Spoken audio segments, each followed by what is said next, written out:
んにちは。こんにちは。こんにちは。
Greetings! Oh, I need to push that button. Welcome. I'm back with Doom 93. We're gonna be playing today. Evening, Lansley! Welcome, PT. I saw your arrival earlier as well. Apologies for running late. I had errands. Greetings, Lojo. Welcome. I was doing some errands. One of which involved driving over to the nearest post office, which is on Pelham Road, to deliver a letter that I had to mail out to the Social Security Administration, which is also on Pelham Road. It is literally 2 minutes down the road from where the post office is. So I suppose I could have just delivered it in person. Yep. Just walking in, here you go, here's the letter. Like, you're supposed to mail it in. I'm like, yeah, but the post office is literally right there and just point across to the street. And I'm like, but I didn't, I just mailed it.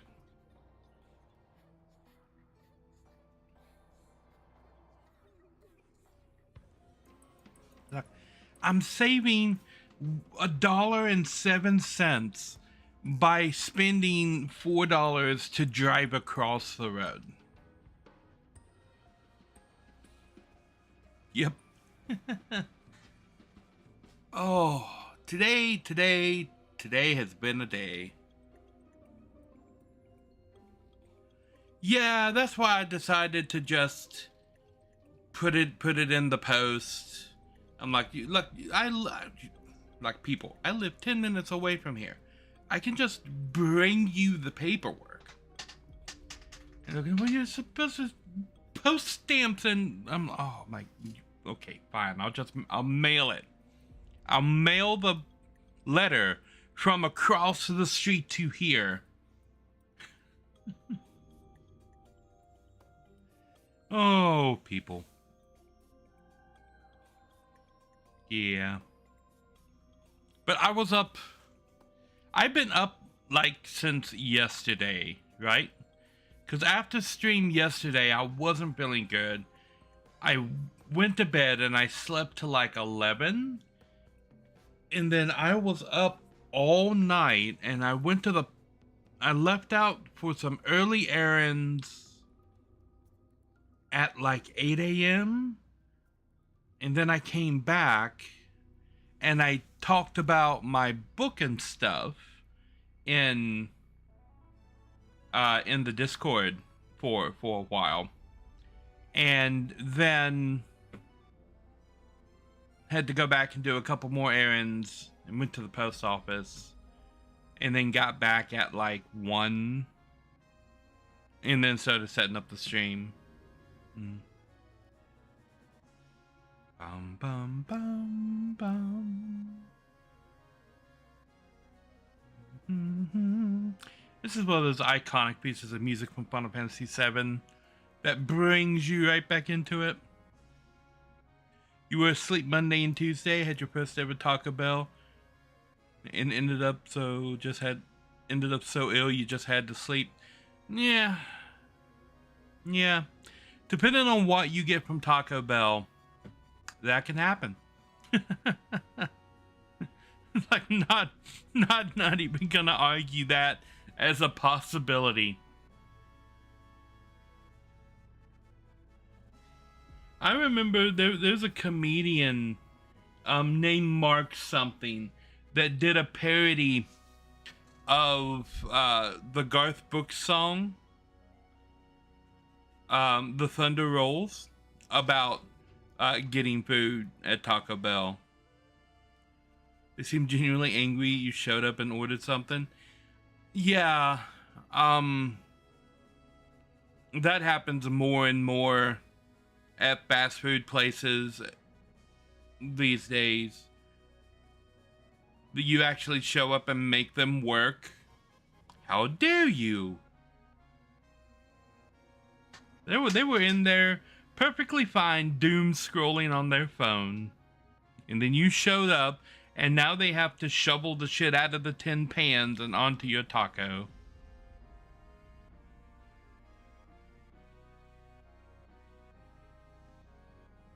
You guys want to see some of the stuff that I've got from my book? Hmm? I posted pictures of the spectra in my Discord. Oh, we have a bot-in kick already, band. Okay. Bum, bum, bum.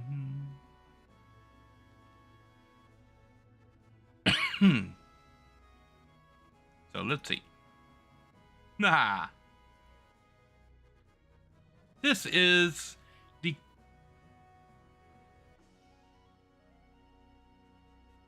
always the same URL it's peddling. What URL?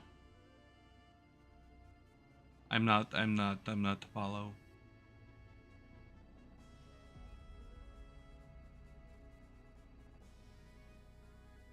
Oh, the kickbox. I don't know. I don't even read it anymore.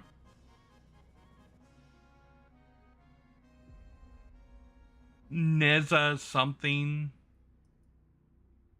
I don't know. They banned. This is kind of like my series logo here. This is actually like the light logo for the light element. It's just got like a rainbow thing around it.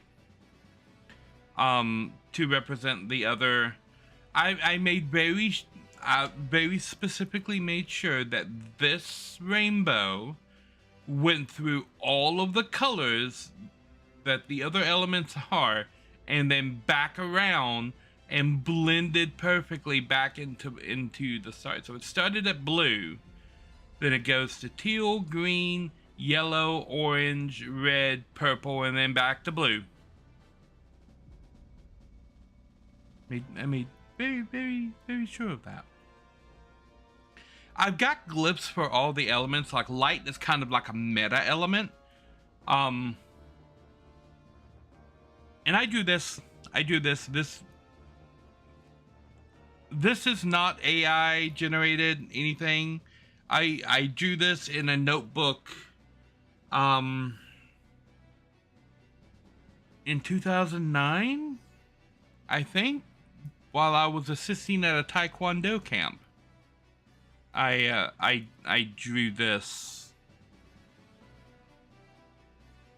And I originally had these like stepping through and like evolving as they went along, but I gave up on that idea initially. I might go back and do something like that now that I actually have a ranking system in place for each of the elements. But I don't know if it would ever apply to light because of the way the world is set up. It probably would never apply to this specific element. And I have a shadow element. I'm not 100% set on this design, but I think it's pretty close. I'm going for kind of like the eye motif with like a scar.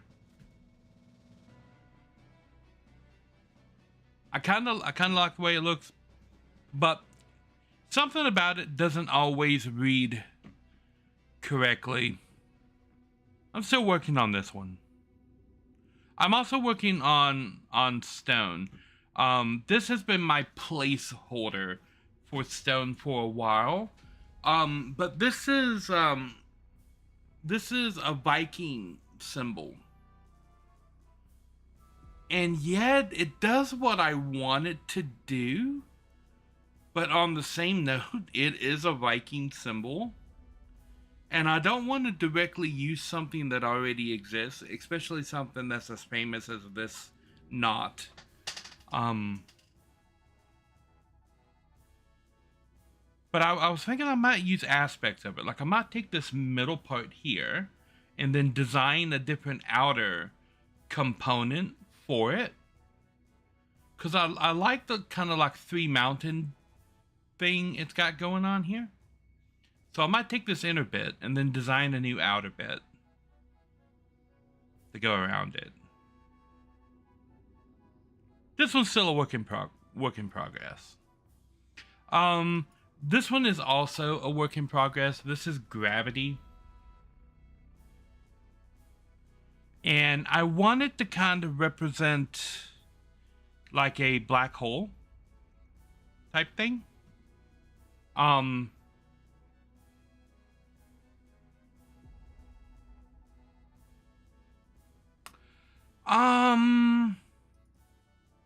Okay, so it works like this. Can you guys read this?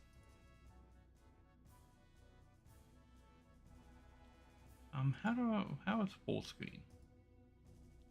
Well, that doesn't help. Okay, we'll just kind of do this.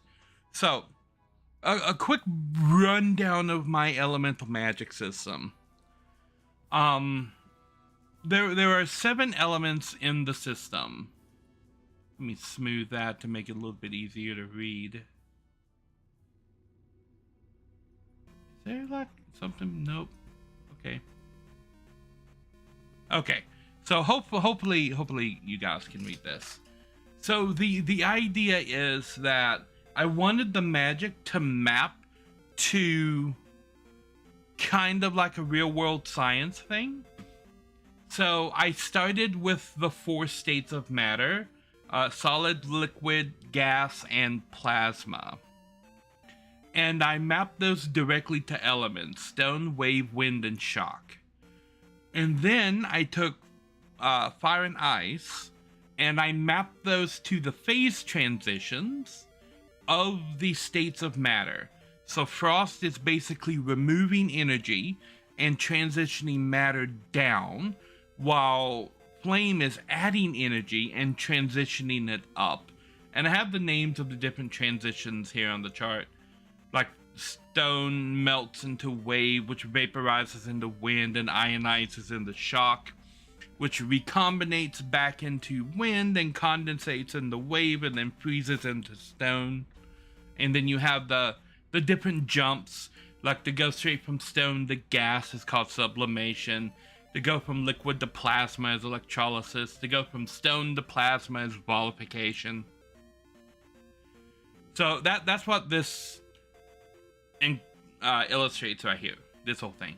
And then this big orange box around here is the gravity element. And the gravity represents these 4 fundamental forces of the universe: the strong and weak nuclear force, the gravitational force, and the Lorentz force, which is the electromagnetic force. And these forces are also kind of manipulated by the elements. The strong and weak nuclear forces are manipulated by flame and frost. I know it has strong up here and weak down here, but they can both manipulate both of them. The Lorentz force is only manipulatable by plasma, or by stone manipulating something that can manipulate that force, like spinning copper really quickly around iron or something like that.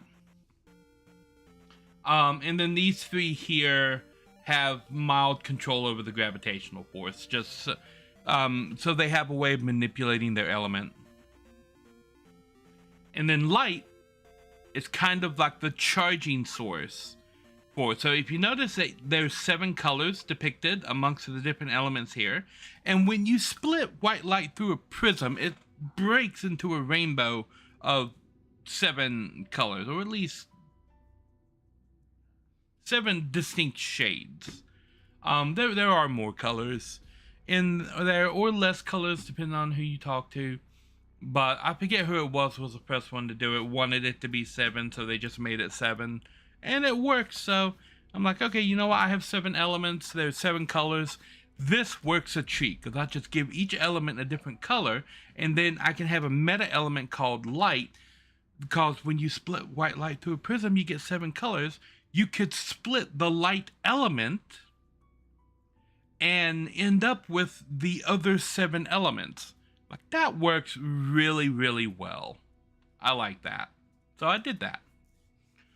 Later, I added light, the unique ability to kind of manipulate time, because light does some really weird things when it moves around. So light has kind of a time manipulation thing going on. And then there's shadow. And shadow is the opposite of light. So if light charges the other elements, shadow drains them. And can use like a corrupted version of what it drained. And before I ended up giving light mediocre control of time. Yeah, the closer you get to the speed of light, the slower time moves, which is specifically what light can do. It can slow down time to a near stop. Before I gave that ability to, this is an older diagram. The newer one has time manipulation up here. I gave dark energy manipulation to shadow first. Yes. Yes. But the entire reason that I gave dark energy manipulation to shadow was because at one point in the story, I need a shadow elementalist to be able to get out of the Schwarzschild radius of an object that's been collapsed into a black hole. Like, okay, how could you possibly escape from a black hole?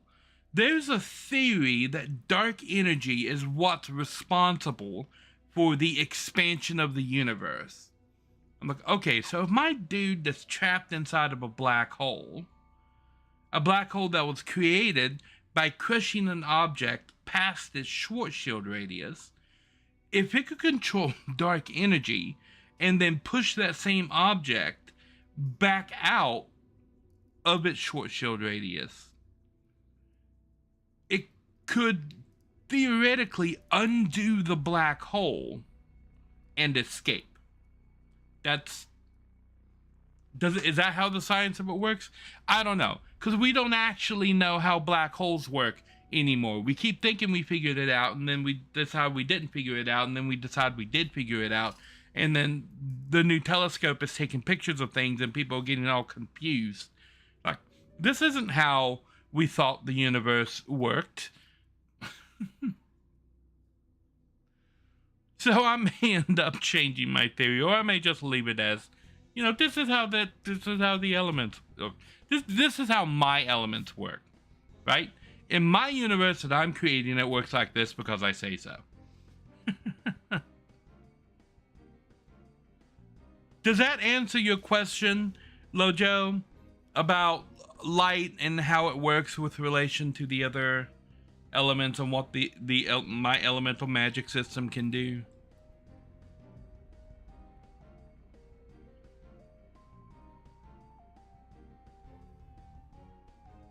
And yes, I am aware that there is a large realm of magic that is outside of the control of this particular elemental magic system.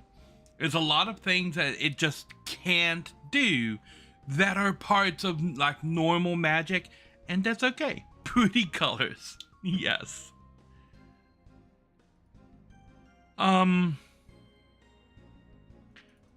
So yeah, flame has its own glyph. This is what flame looks like.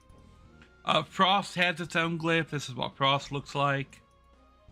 Gravity is still being designed by me. I want it to kind of look like a black hole type of thing, and I think I've got the tilt and everything on this right. I'm just gonna change these like arms to be like a little more uniform. I don't know if I like this little double tail thing going on here, or how much some of these arms here are like hooked in. So this one's still a work in progress. Light is pretty much set in. I kind of want this to represent a sun.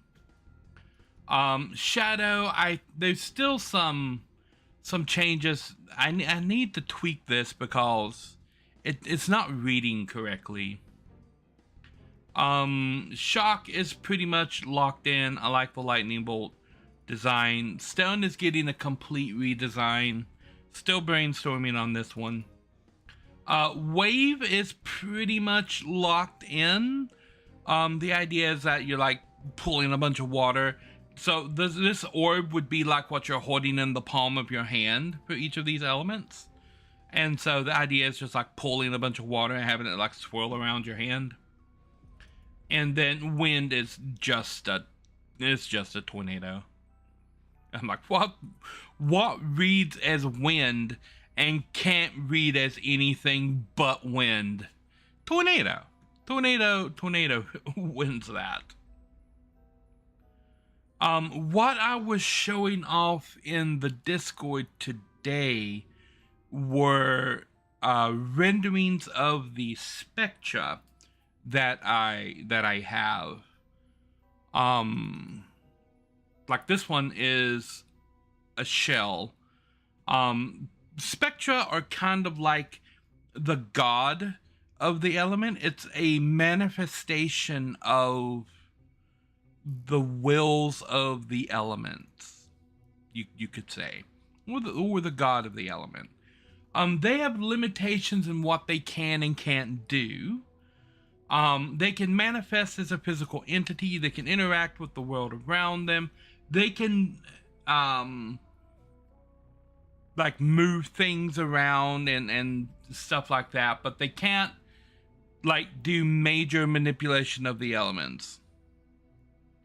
How will the symbols be represented in the text? I'm probably just going to have them like on the page.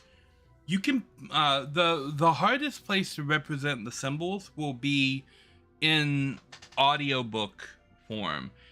In the printed book, I can just have the symbol on the page. As for how it's used in the world, each of my elementalists have a crystal embedded in their chest, right above where they're right, like to the upper left of where their heart is. Kind of like an Iron Man, like arc reactor kind of thing, except it's only like an inch or so across, and carved onto the flat bit of crystal that's like standing proud of the skin is the elemental glyph, and then the crystal is the color of the element too. That crystal is called an ANR, and it serves a bunch of different purposes for the person. Because what allows an elementalist to be an elementalist are these little crystal rocks called elementium. But elementium is radioactive, and so it will kill you just by being near it, and it takes about a week for it to fully kill you. And that process is called elementosis. But you can reverse that process by using the energy stored in the elementium crystals to manipulate the elements. So because of these crystals are all over the planet, everybody on the planet has to become an elementalist. So it's part of their like society. But there is a taboo when it comes to using the elements. That you can't use or manipulate elements that belong to another person. Right? So everybody, like in your body, all of the liquids, solid and gaseous matter that is inside of your being is off limits for other elementalists to use. They can use anything on the outside, but they can't use anything on the inside. If they attempt to, they violate something called the taboo, which is like a universal law. A wave elementalist could like rip all of the blood out of your body. They could do that, but doing that would violate the taboo because that particular liquid belongs to you. And so they would be able to do it, but the violation of the taboo would kill them in the process. So you can't manipulate things that belong to another person. But there are cases where you would need to be able to manipulate another person's restricted elements. Like if they're being treated by a doctor, or if they're a baby and they don't know how to use the elements yet, and their mother has to like guide them through it so the baby doesn't die of elementosis. And the solution that they came up with was this ANR. First off, an elementalist needs to have a supply of elementium with them so they can use the elements even if there isn't a normal supply around. So the ANR provides that by a slow like release into their bloodstream, which is why it's so close to their heart. Second, if somebody else touches your ANR, they can connect into your elemental stream because they have like direct access into your elemental power stream. That puts another person inside of your little taboo bubble and lets them start manipulating things like inside of your body, like a doctor needing to like weave like tissue back together in an organ, or find out what's wrong, or like if something is in your bloodstream that shouldn't be there, pull it back out to like make a little cut on their arm and then pull everything back out of the cut that shouldn't be in your bloodstream, you know, things like that. There are different medical practices that they can use with the elements, and that little ANR gives them access to that. And the symbols that I just showed you are carved into the back piece of the ANR. It's kind of a weird thing in their society because their clothing show it off proudly, right? So everybody's shirts have like a little hole right there that snaps around the frame so that people can see their ANRs. It's a proud thing that people show, and they get like non-reactive metals like gold and such to frame the ANR there. So they like to show it off, but touching somebody else's ANR is a no-no. Like, no, you can look, but you can't touch. Unless they're like dying and you're the doctor, then, you know, by all means, save my life. But yeah, touching somebody else's ANR is a very intimate act, so it's a no-no.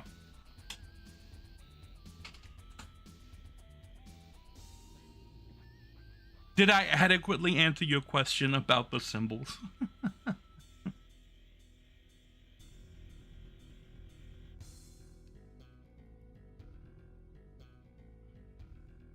They're used in other places in the story as well, because they basically denote an entire element, and there are government orders surrounding each of the elements in the world. There are religious orders that are surrounding it, and they have like different little variations of it that they use. And so it's like it's on clothing, it's on cars, it's on buildings, like all kinds of things. The glyphs are used everywhere in the story. So I will be describing them, but the description in the text is probably not going to go much past the flame glyph is embedded on this person's jacket, you know, something like that. Probably not embedded into a jacket, but like they're wearing a patch that represents the flame glyph, marking them as like a flame walker. Yeah, so I'm not gonna go into much detail, probably describing what the glyphs look like, because I'm probably going to use them on the covers of the books, and probably like as like chapter headers and whatnot for whichever element the POV character of that chapter is. Like little things like that.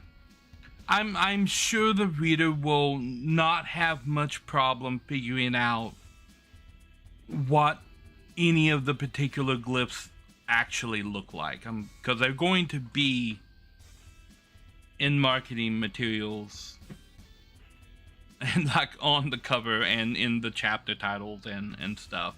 Like I said, the hardest is going to be audiobook. People that only listen to audiobooks and not anything else would have the most difficult time seeing the elemental glyphs in their context. Anyway, this is Ashel. He is the spectra of flame. And yeah, I nicknamed. I was looking for a name for these guys for a long time. I settled on Spectra because spectrum of colors, you know, it fits. It sounds cool. So yeah, we call these guys Spectra. And they weren't always animals. That's something that's gonna be popped up in the story. These particular Spectra were cursed into animal forms because they did something very, very bad, and they were punished severely for what they did. And part of who they were before, the people who they were a very proud people. And I'll show you our key. Like this guy here with the great big white wings and whatnot.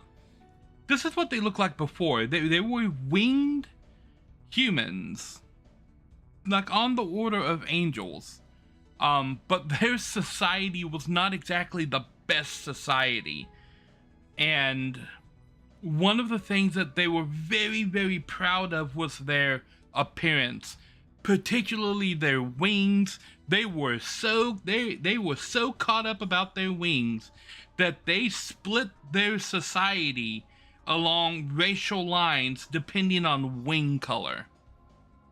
So you had the people in the highest level of society, like our key here, with white wings, that were like the ruling class. They were the ones that had all the power because their wings are pure white. And then you had other people who had black wings, and here is a cartoon representation of Zell. Zell is the wolf. We'll get to her in a minute. But this is kind of what she looked like before she was a wolf, back when she was Arkan and she had black wings. And this was the second level of society. People with pure black wings. The white-winged people were called the Lux. This is our key before he became a Spectra. And he was a Lux. And Zell, before she became a Spectra, she was a Nox, which was Blackwing. And the only other one that I had that was had multicolored wings was Fiore. We'll cover Fiore momentarily, but she had white wings that faded to like a deep like sky, then azure blue as they got closer towards the bottom. And because her wings were multicolored, she was known as what's called a Vel. Star-bellied sneeches are the best on the beaches. Well, yeah, so they divided up their society by this, and the Vel, because they could fly and they had control of the elements, they built floating cities. And the cities had like different rings around them, and the Vel could only go on the outermost ring. They were not allowed on the inner cities. And the innermost parts of the cities were reserved only for the Lux. And then Fiore becomes an Arkan. Because the Arkan that was before her Christy didn't particularly like the whole structure. This is not in the book, but the Arkham before Fiore didn't like how racist the society was and how everything was divided up, and that she was supposed to only pick a Lux or a Nox for the elements, and they were pressuring her very hard to pick a Lux, cause there's the Lux Council and the Nox Council, and they're both vying for power, and whoever has the most Archons has the most power, and it's kind of split down the middle as to who has the most. So they were trying, and Chrissy was a Lux, and they were wanting her to pick another Lux so they had the power. Christy goes out and picks a Vel. This immediately causes problems, because Vel are not allowed in the city center where the Archons meet. So Fiore comes and she just lands in the middle of the city because she has a right to be there. Now, she's the Archon of Gravity. She controls who gets to be a gravity elementalist. If she decides there is no gravity, everybody that's currently using gravity loses the ability to use gravity. She can just turn it off. Like, she's the guardian of gravity now. That's what the Spectra do. So she lands, and all the guards like rush over to her and they grab her and they're like, "How dare you come here?" And like, the punishment for going into the wrong zone is you get your wings torn off. So they grab her and they're like about to do it, and she's like, "Look, if you guys touch my wings, I'm gonna drop the whole damn city out of the sky. Like, this is what's gonna happen."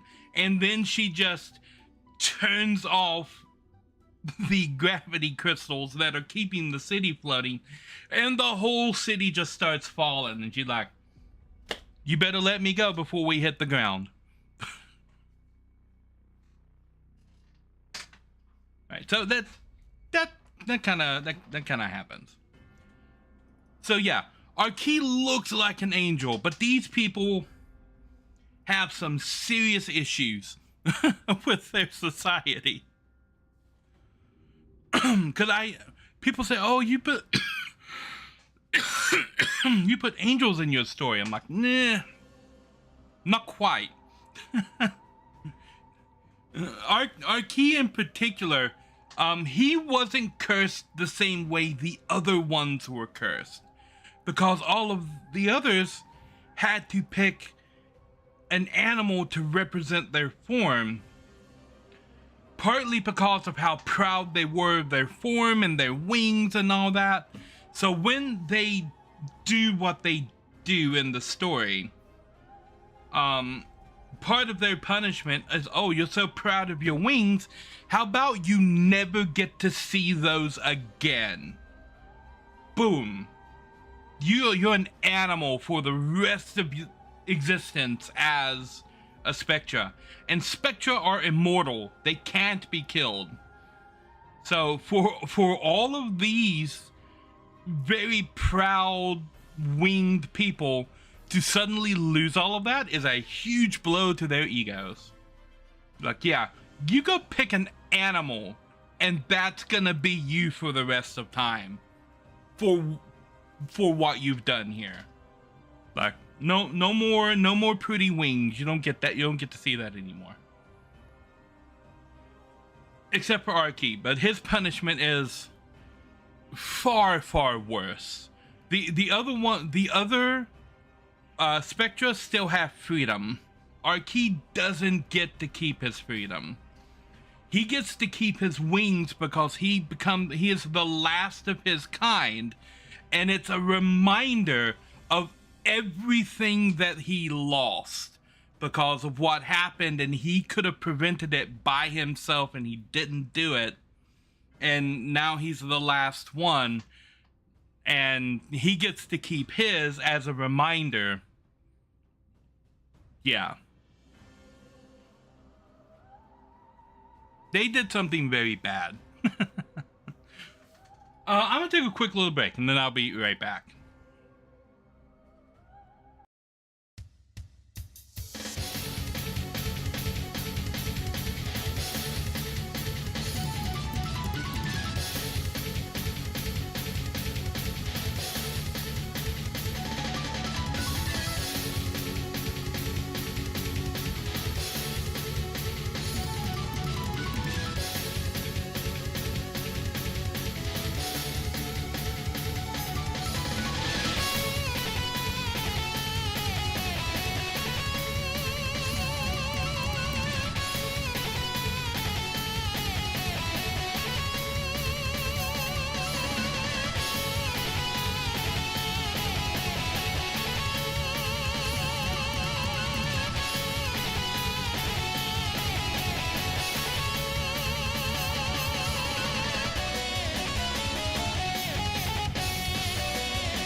I am back. I need to hit the reset button here. Oop. And then, oop. Man, I'm coughing a lot today. So yeah, our key here, he is the spectra of light. He gets to keep his original form as part of his punishment. The other parts of his punishment are covered in the first novel, so I'm not gonna like spoil everything in the first novel. And this is a shell who chose a bird as his avatar, specifically a hawk. And because he's flame, he was the archon of flame, you know, fire everywhere. So technically not a phoenix. Technically he's not a phoenix. He's the spectra of flame who chose a hawk as his animal that he was going to be. Technically not a phoenix.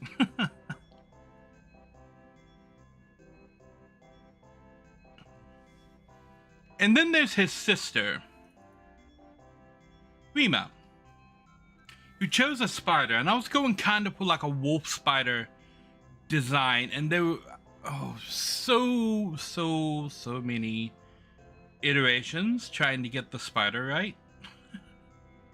Because I wanted a design that incorporated ice and ice on the webs and everything, but then also had a spider that was one of the furry variety.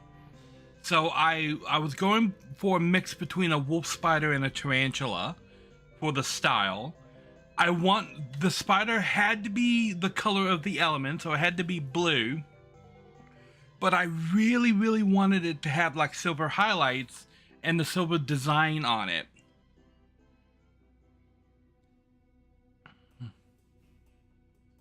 Woofula. Her name is Rima.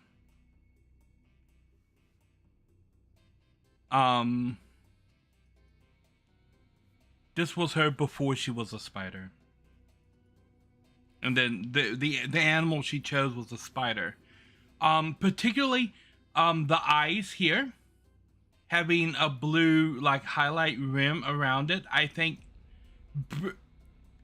it adds a lot of character to the spider.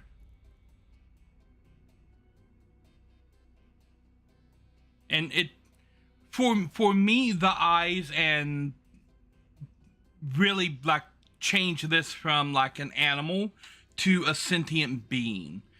And because she chose the form of a spider and started living with these spiders, she accidentally kind of evolved the whole species and made them sentient. So now in my book, there's a race of sentient giant spiders that look like this, that can control ice. And yeah, and they're not the bad guys. They're not the bad guys. I don't like spiders. I have arachnophobia. Spiders, bad. But I think spiders get a bad rep because they're not bad. They do a lot of really cool things. And typically, they don't attack people because they understand that attacking people is a bad thing and that they're probably going to die. People are typically the aggressors on spiders, not the other way around.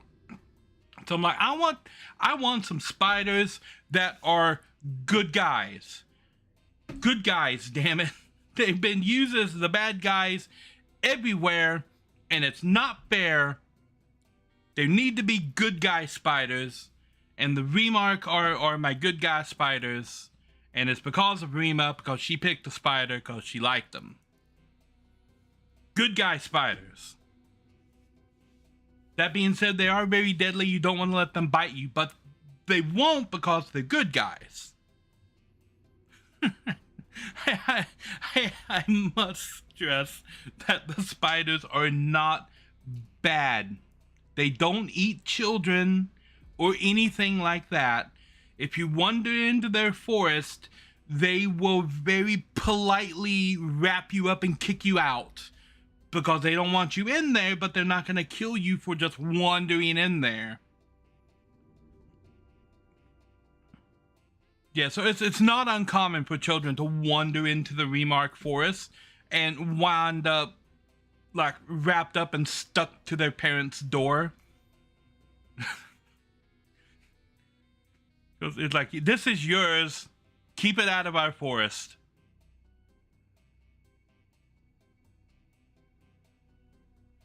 The issue I have with spiders is that 99% of the habitat is outside of my house, but for some reason they must be in my house. But they're killing other things, like cockroaches and stuff. Things that will cause major problems. Spiders kill those things, like flies and cockroaches. And these spiders are sentient. They can talk. They have their own language. They don't really speak human language because it is very difficult to make human sounds when you're a spider. But they can write. They understand human language enough to be able to draw letters and whatnot and communicate with people. And then when parents find their kids wrapped up and stuck to their door, they kind of get the message. You went into the spider nest again, didn't you? That being said, they spend the majority of the time in my story as refugees because somebody decides, you know, I want to capture Rima because she's a very powerful elemental entity pretending to be a spider. So we're gonna go kill all the spiders until we find and capture Rima. And they're like, oh no, look, we're spiders. We can't stop the military from burning our forests down. So they end up on the run, and they go to the academy because the academy protects elementalists. And here you have a whole race of sentient elementalist spiders that need help. That's a plot point in one of the books. Rima, friendly spider. Who'd be next? Gravity? I mentioned Fiore before when she threatened to drop the city from the sky. Yeah, she chose this cute little orange mouse with a white underbelly. Cute little mouse Fiore.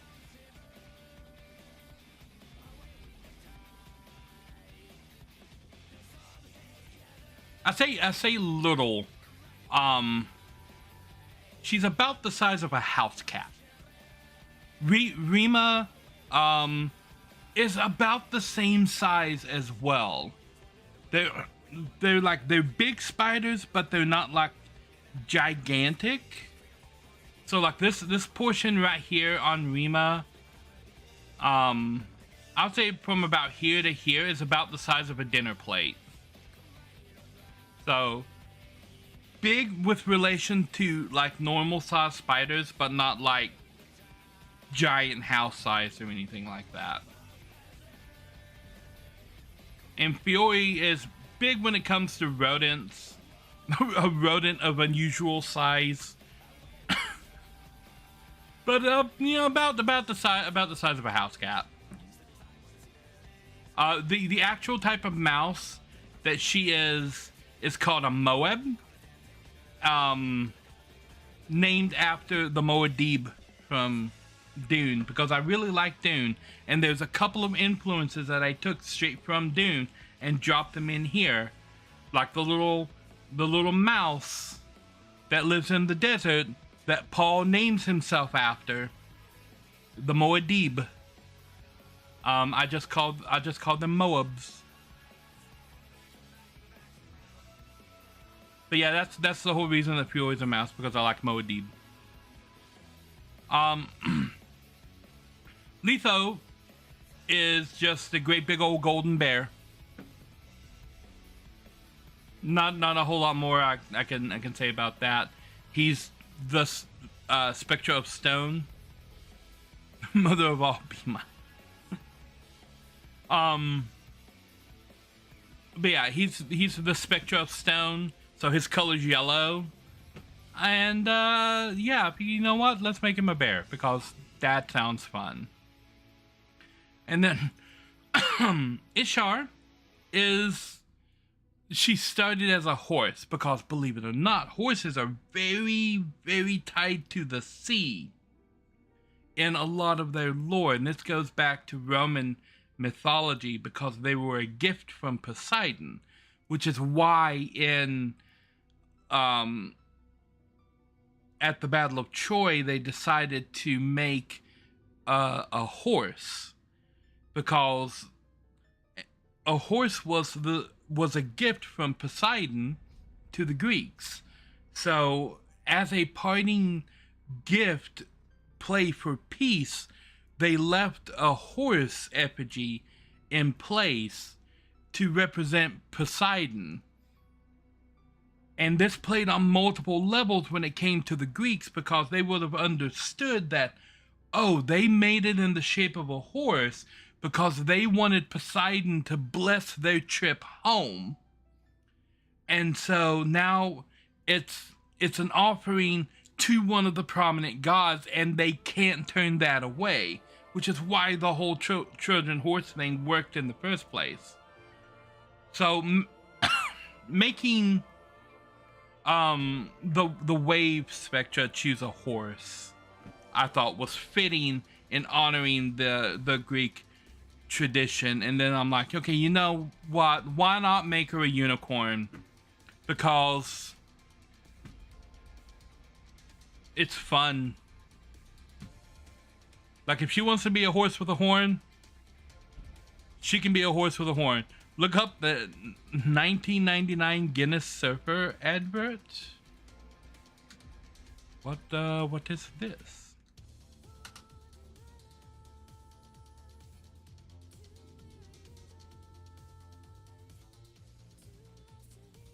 I will right one time. Okay. I have that marked.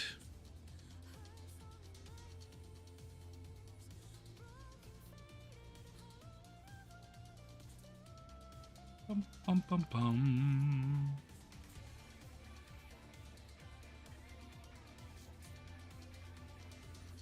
Uses horses as a crashing waves.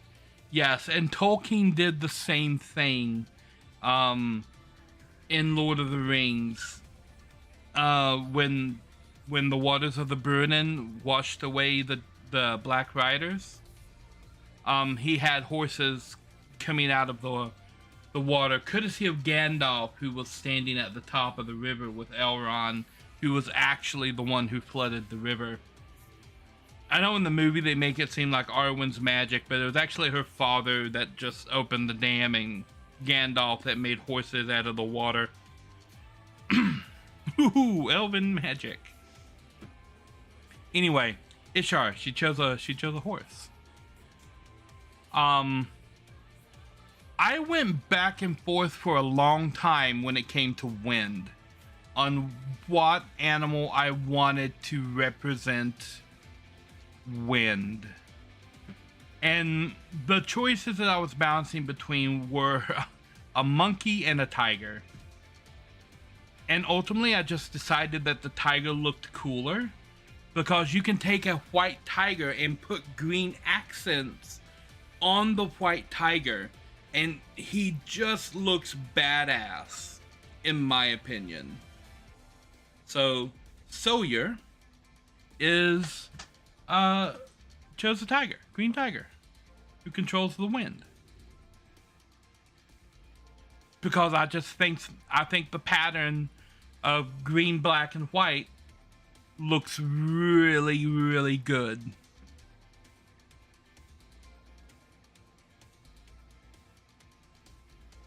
And Sawyer's a pretty awesome character in the story, so he deserves to look badass.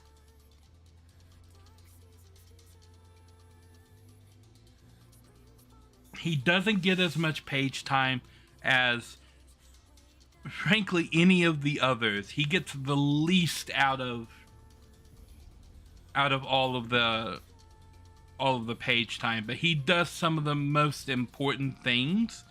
And the wind archons over the course of the story have some of the most pivotal parts of the story that they do, but they actually aren't the main characters of any of the book. The wind archons are always side characters, except for one.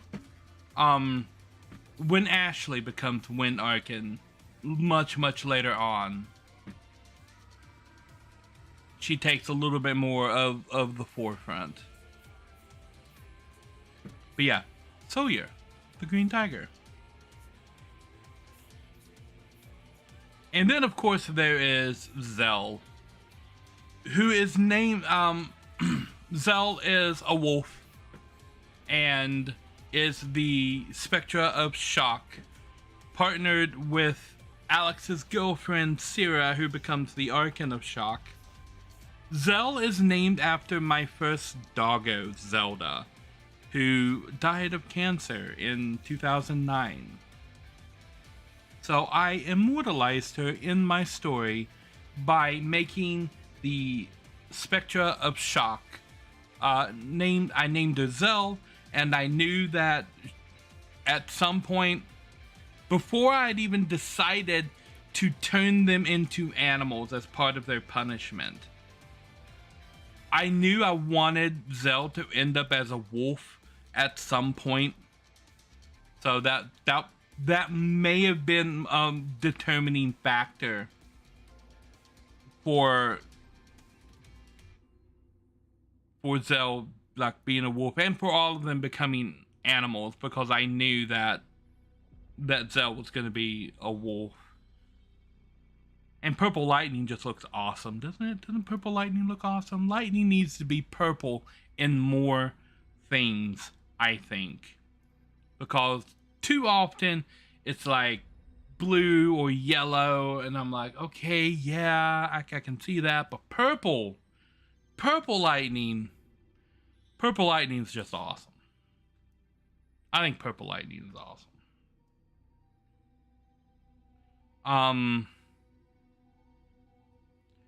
I haven't actually introduced anybody to any of the main characters. Like the same way with the angel people before, this is the main character, Alex. I do have a ChatGPT rendering of Alex as a more humanoid, like a non-cartoon version of what he would look like. Not with the white hair and eyes, because it's before he where did I put that?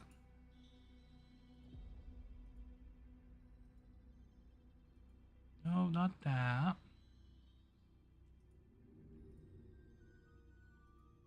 Aha. Alex. Just a dude.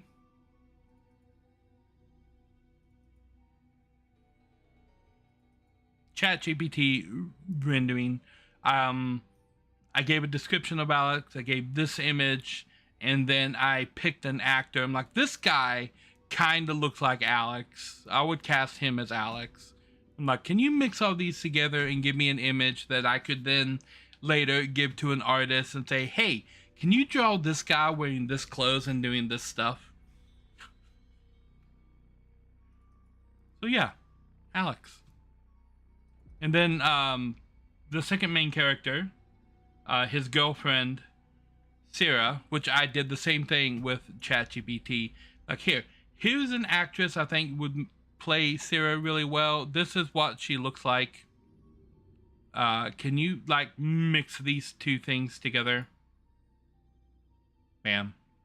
That's what I spit out. Like, okay, that works. Like, all we have to do is kind of get close enough to what they look like. And then the general of the academy, Liliana. This is what she looks like. Oops. So yeah, and then the rendering of the general. Same thing. She's a tricky one with the eye patch. You like her? Which her? I have displayed two hers. I've displayed Syrah and I've displayed Liliana, who's a lot older than Syrah. At the start of the story, Liliana is round about 390 years old. Roundabout. The cartoon Liliana, this one right here. She's about 390-ish. I really need to nail down exactly how old she is, because that is important to the story. But she looks like she's 20, right? Because she became the Archon of Gravity when she was 19. 350 years, so 350 years ago, roundabout. So, yeah. She founded the Elemental Academy. She was there when they were picking out the land they were gonna build it on, and overseeing all of that stuff. She has a rather tragic backstory, as pretty much all of my characters do. Not all of them, most of them. But yeah, she has always been, for the 350 years that the Academy has been operating, she's been in command of it. So yeah, people are like, oh, she looks like a kid. And then they see pictures from 300 years ago, and she's standing right there with a whole bunch of people who are now dead of old age. You're like, oh, not a kid. Very important distinction. I don't have renderings of a lot of the other characters. My main character, Alex, is an orphan. He was adopted by his aunt, Linda, and Linda's husband, Wade, who are also both Archons. Linda and Ishar are partners, and Wade and Letho are partners. And they were originally the godparents of Alex, and then they became his adopted parents when his actual parents died. And yeah, they raised him. And then there's Vendor. That's not Vendor, that's a bad guy. This kind of gives away that Vendor becomes the Archon of Wind, but Vendor's really cool, and he's pretty important to the story as well. And he's introduced right at the start, and then I kind of like showed this guy. This is he's from a race of beings called the Narishm, and he is the ultimate bad guy of the whole series, and he's kind of introduced like right here at the start. Bam! Zell. I really like Zell. Zell looks cool, I think. They all look cool, but Zell's really cool. Anywho. Yeah, that's a little bit about my story. Novel that I'm writing. Actually, everything that I've told you has nothing to do with the novel itself. All of it is backstory. Other than when I introduced Alex and Sarah and Liliana, who are the characters in the first story.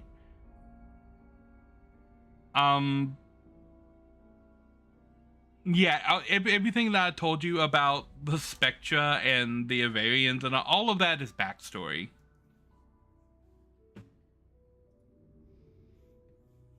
Yep.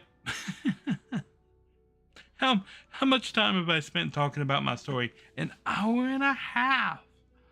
Well, okay, we need to get to Doom, I think. Doom. It's been here in the background the entire time. I'm gonna turn off the music, and you can hear that creepy music in the background. That's been Doom the entire time. Boom, boom, boom, boom, boom. Okay. Single player. Load game. Episode 2. Mission 6. Okay.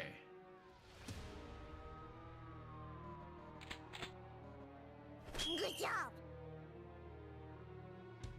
Thank you, Lojo.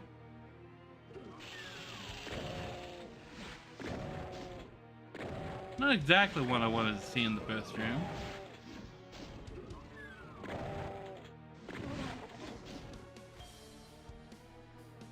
Okay.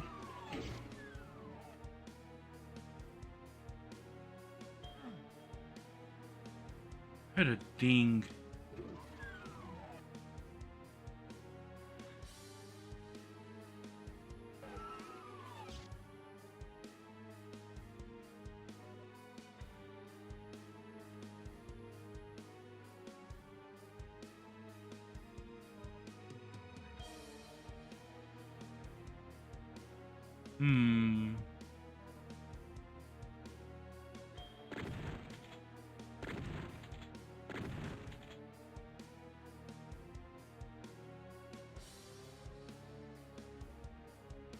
Oh, those aren't barrels. Okay.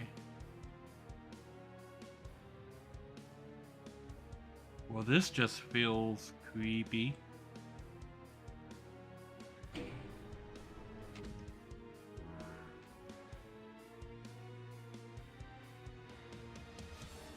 Berserk is usually not a thing they give away for fun.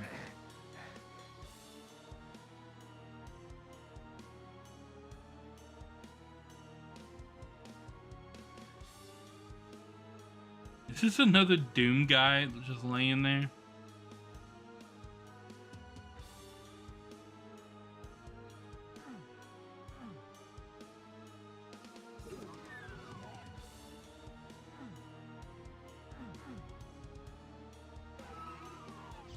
Okay.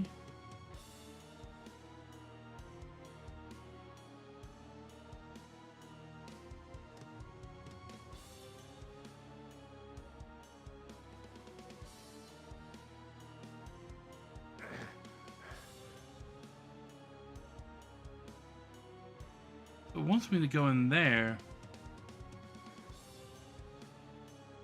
But it didn't give me a radiation suit. It gave me Berserk, which is strange.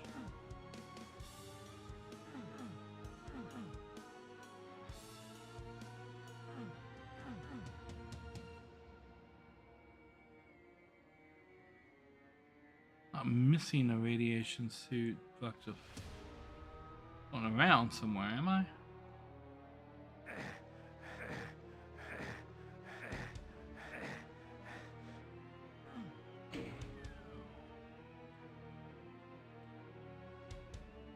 Okay.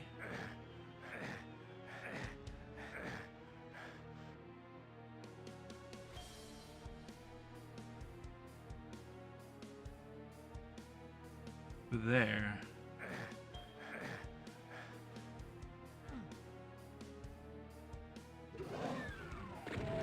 Oh, hello.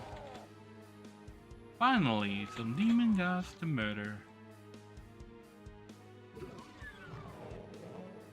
Oh, Pinky. Lots of Pinkies.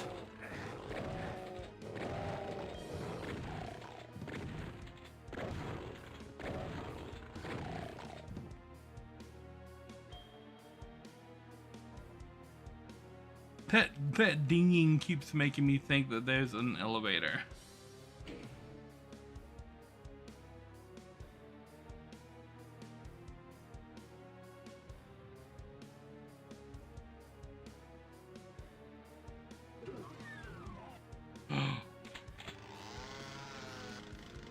A chainsaw!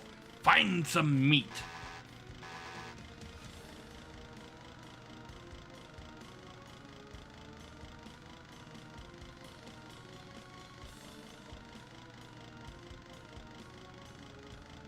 Golden candlestick!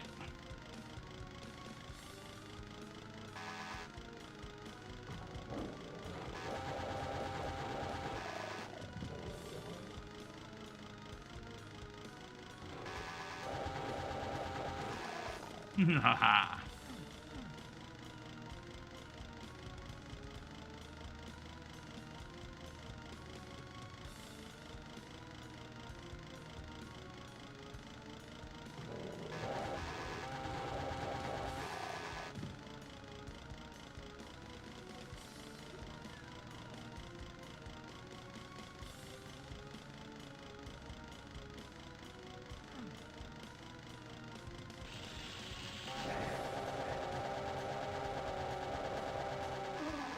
Nah. Liking the chainsaw.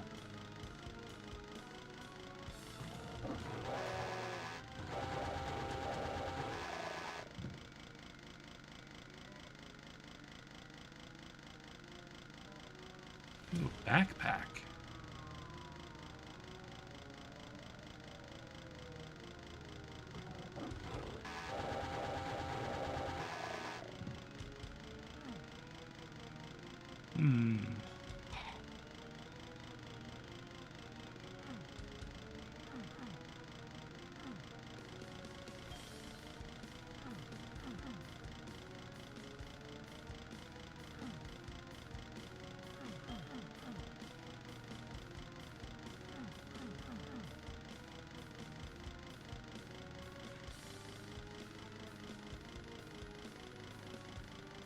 Okay.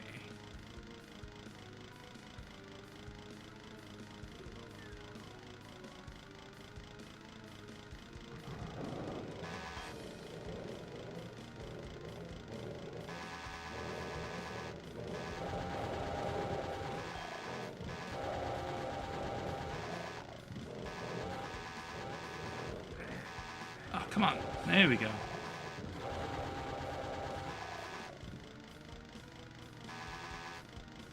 Come here.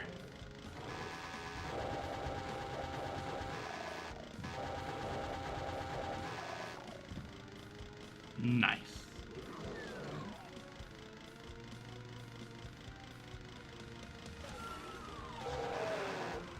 Nah. Okay, we'll go in there after here.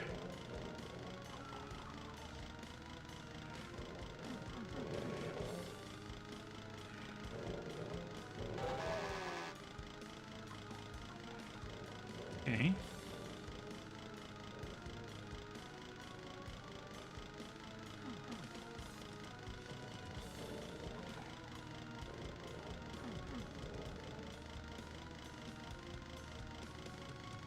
Mm-hmm. Okay.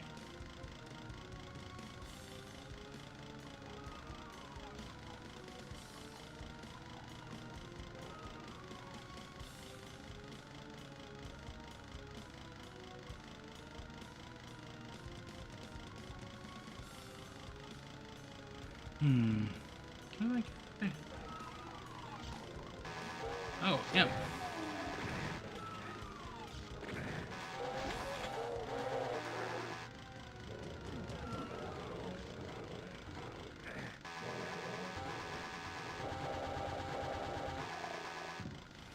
Invisible pinky.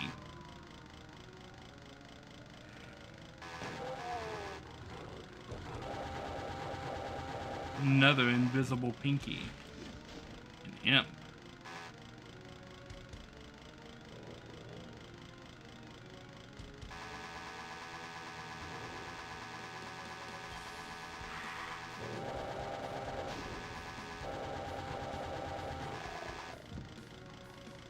Okay.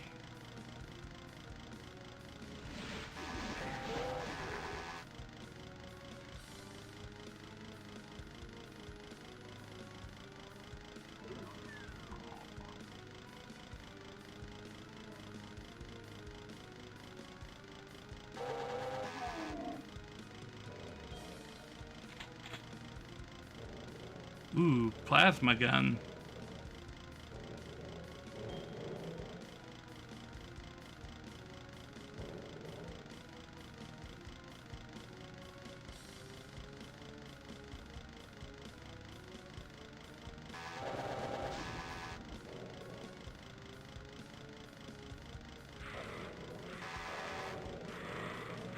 Oh my gosh.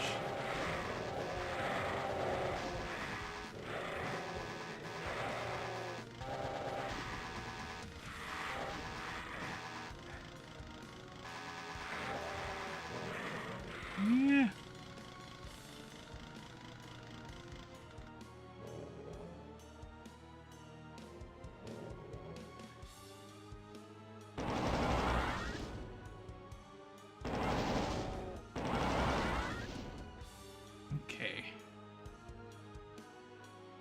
not looking all that great.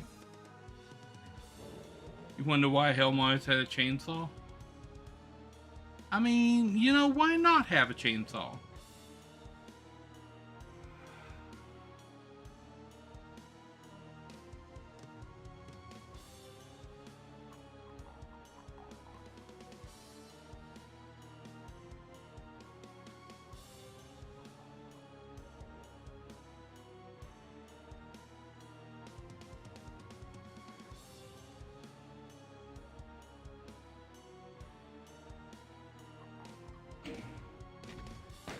We're gonna do a safety save right here.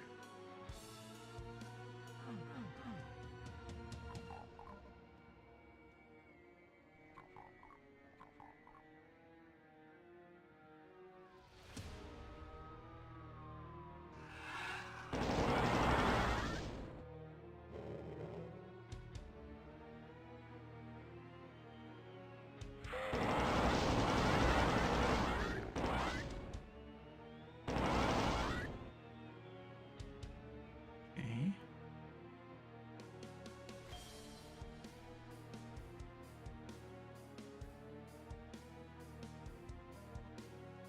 Yay, health.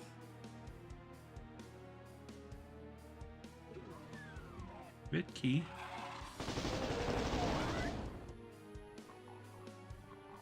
Okay.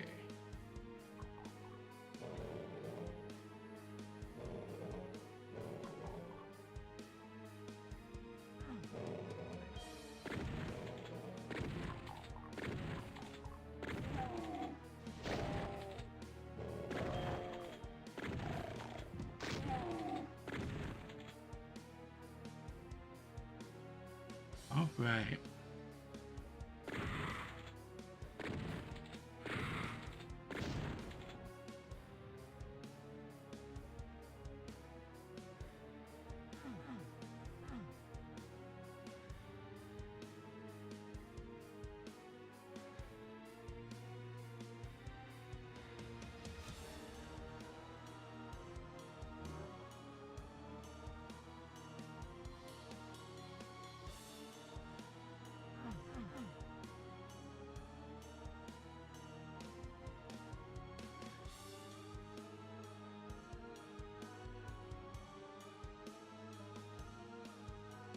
Okay, I've already been this way.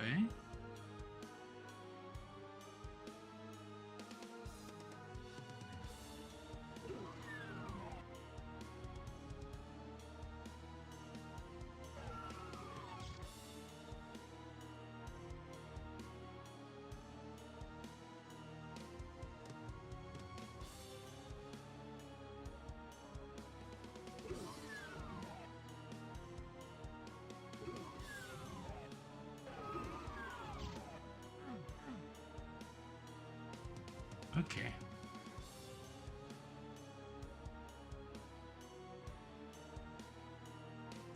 So I need the yellow key, which is still in here somewhere.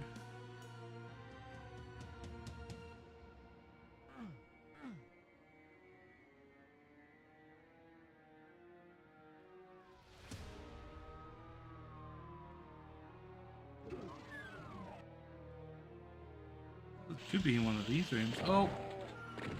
Echo Demon.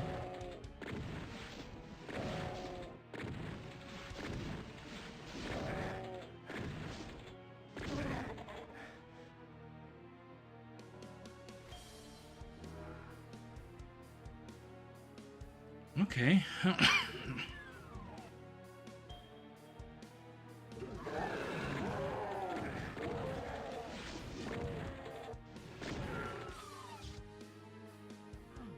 Well, 5% health isn't exactly ideal.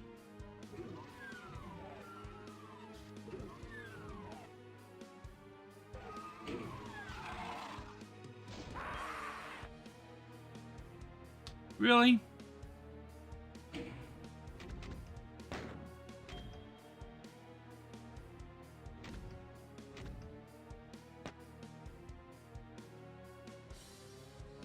Okay.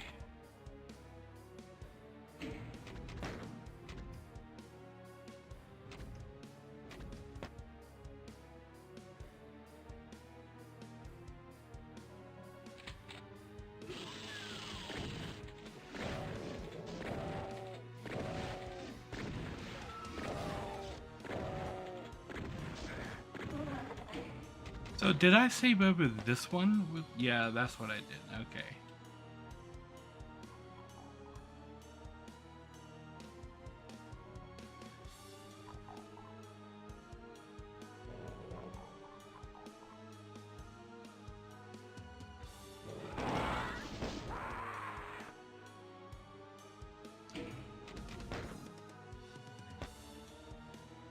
Okay, so didn't see what killed me there. But I know back out here in the hall.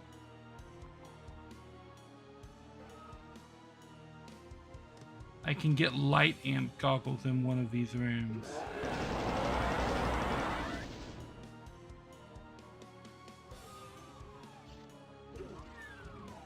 Not this room. This is the room over here with the caco in it.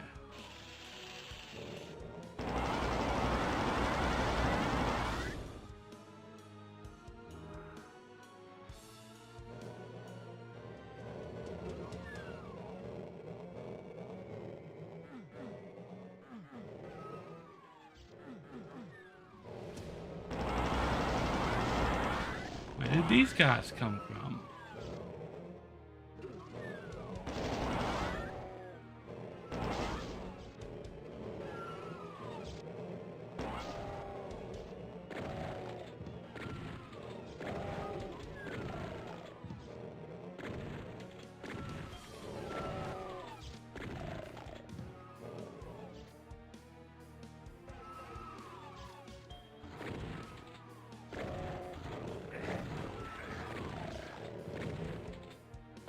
Back here.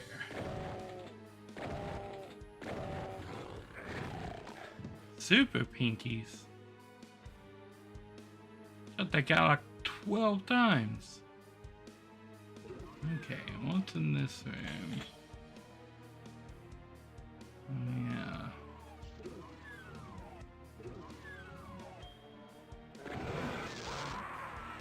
Gah.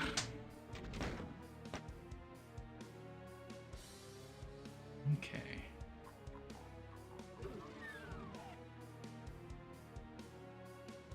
I want to get back out to the main hall.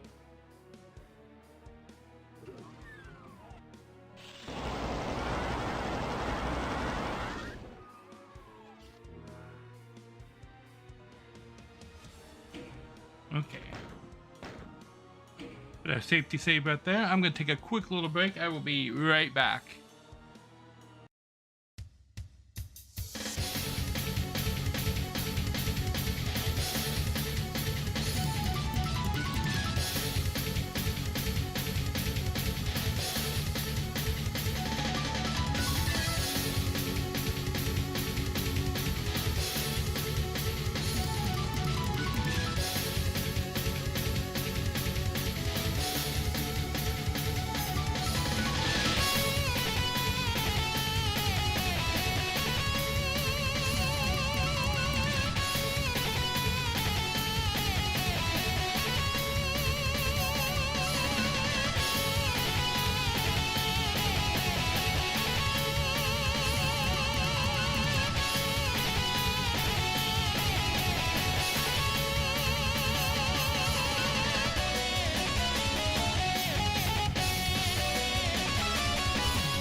Alrighty, I have returned. Okay, I want to be on the shotgun, I think. Something I did in here before. Open something outside.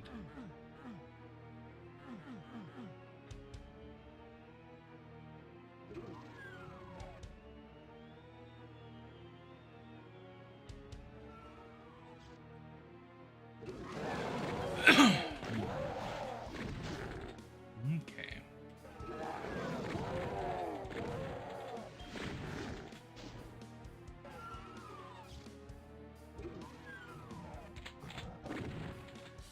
Oh, is that where you guys came from?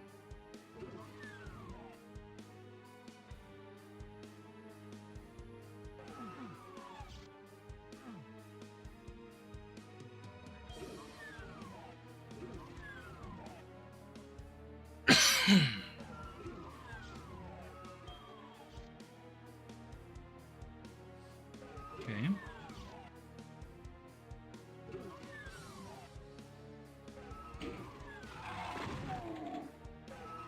That's the guy that killed me before.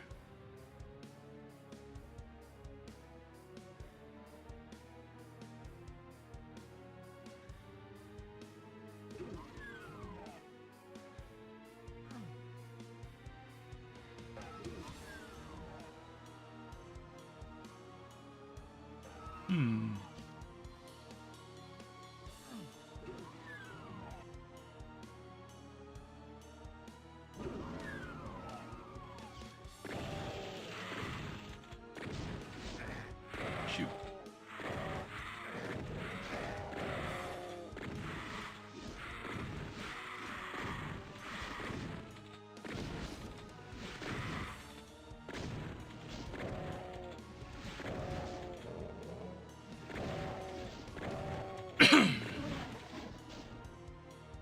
Okay, that was a trap.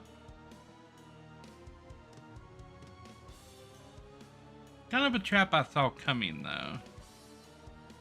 Ooh, a box of rockets. Way back outside.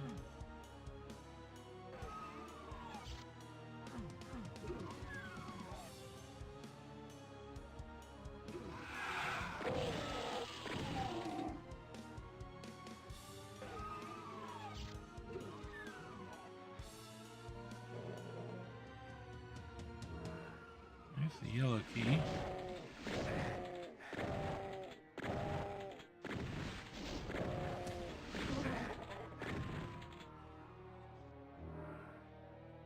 Light amp goggles, which is nice.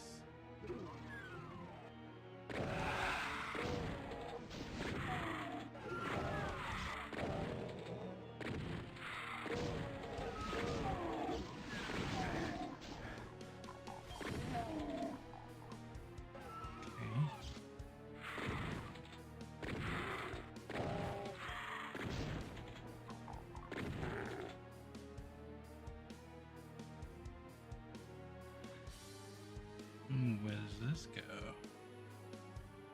Back outside, okay.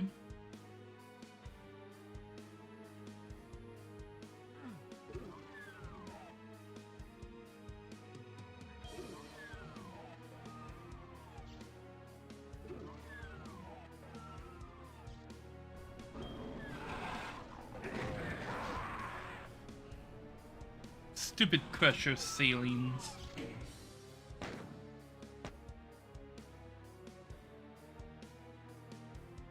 Okay.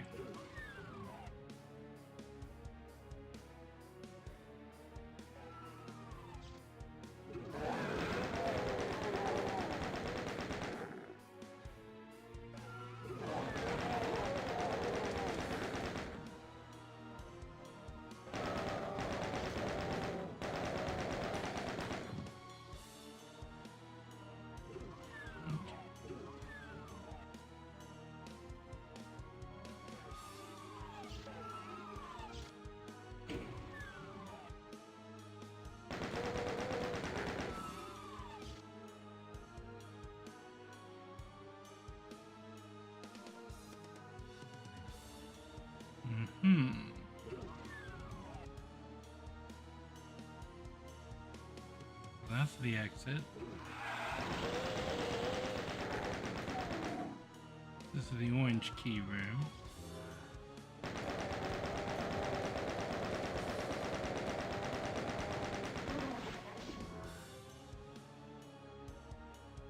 Light amp goggles, nice.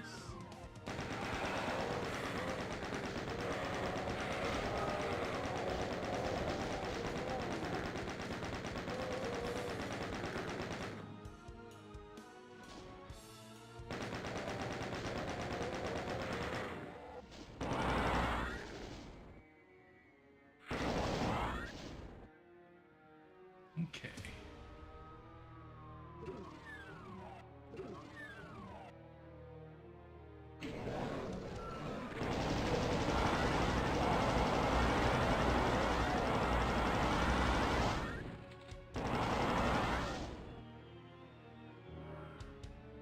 Supercharge.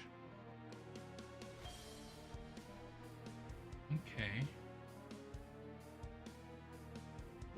I don't think that was actually leading to the proper exit at all.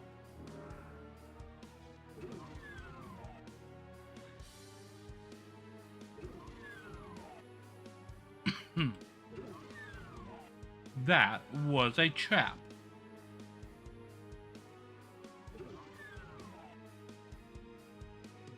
This is also a trap.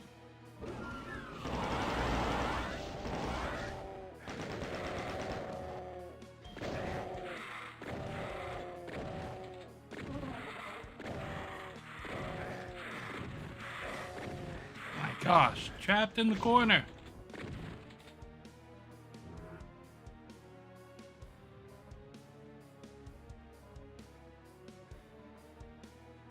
Okay.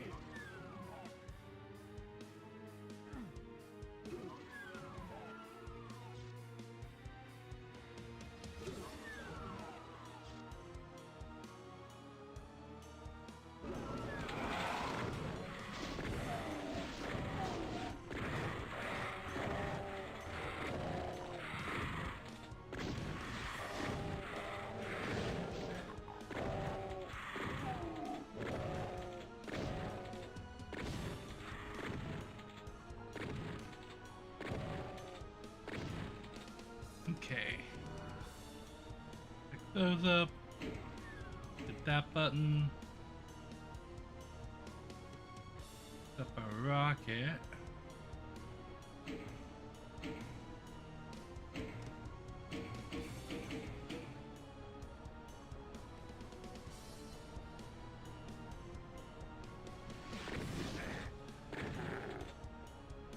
Okay.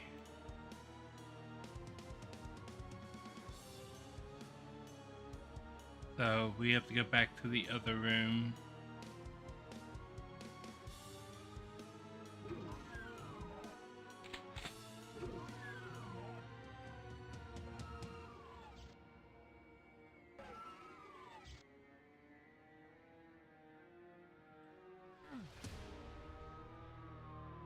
Luckily, I still have the light goggles. I can see now.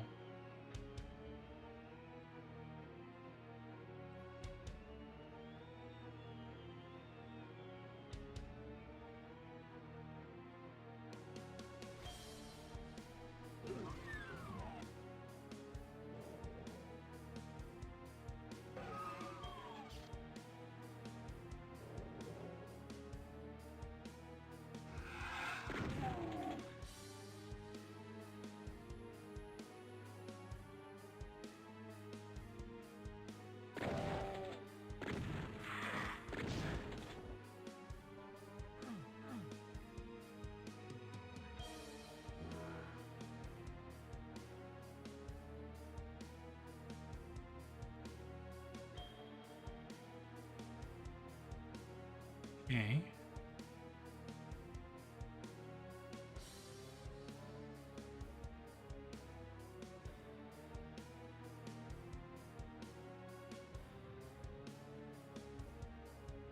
Hmm.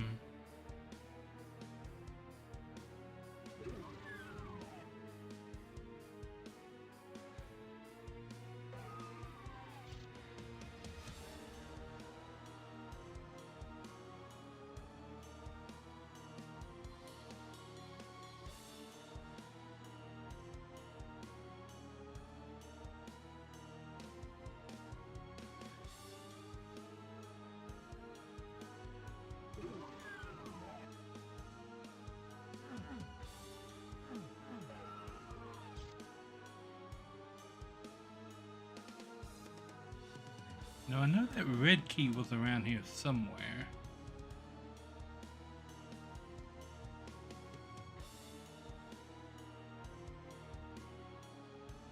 But where?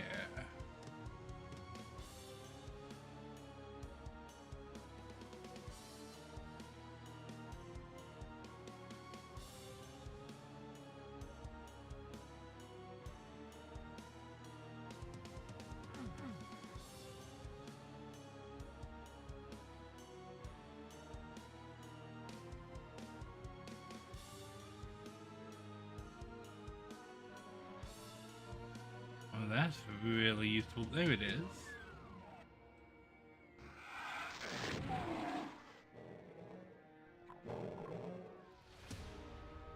Oh, well. Okay, back to flashing now.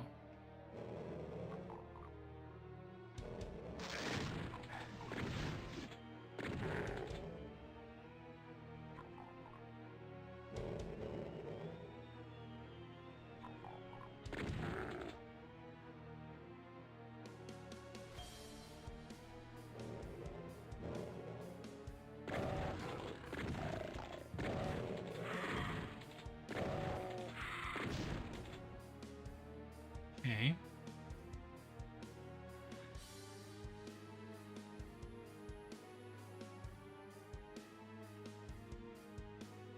This place is much harder to navigate in the dark.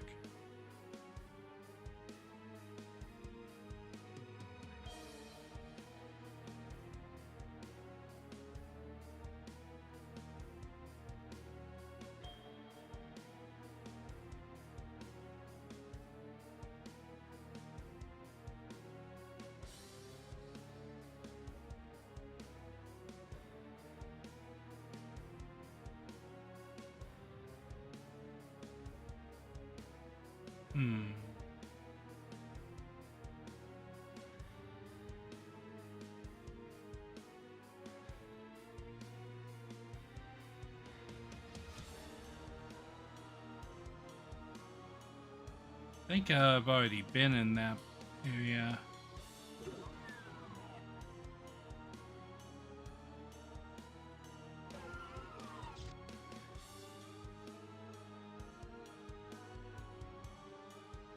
Yep. Okay.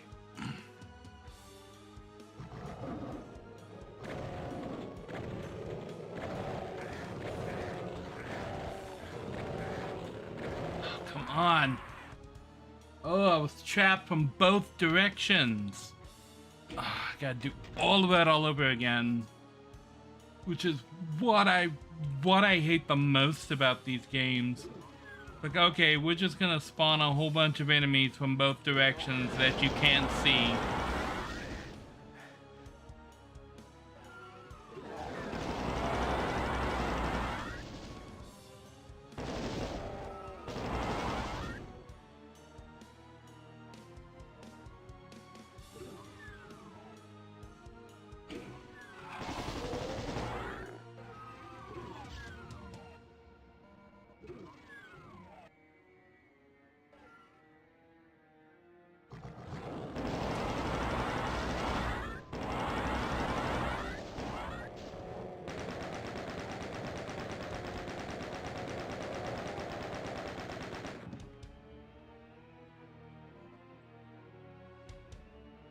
Okay.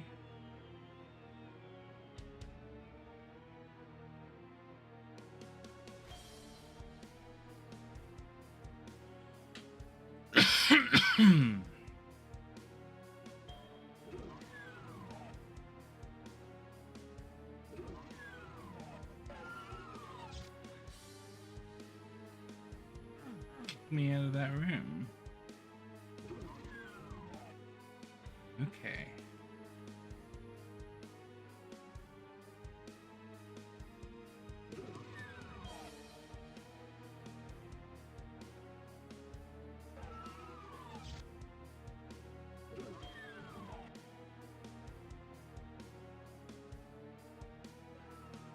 Go over here and get the yellow key.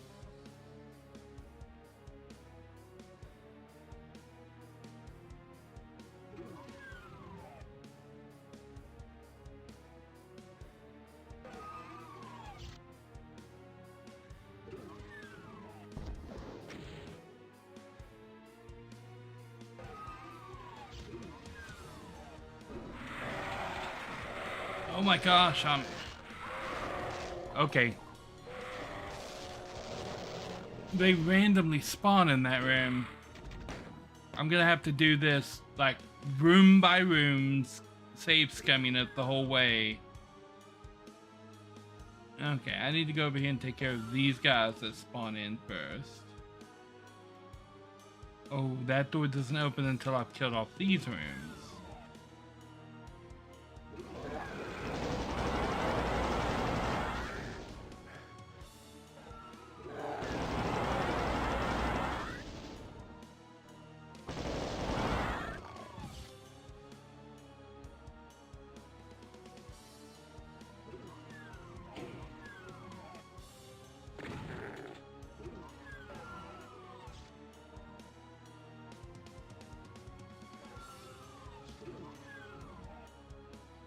Okay.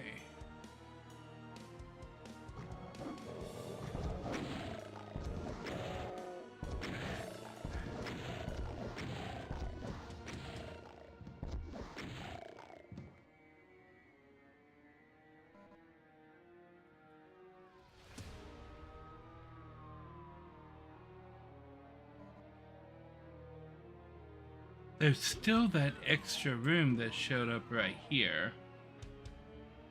Earlier and ambushed me, and I don't know where it came from. But that first time I died to all these pinkies, they were in front of me and behind me. And I don't know where the spares came from.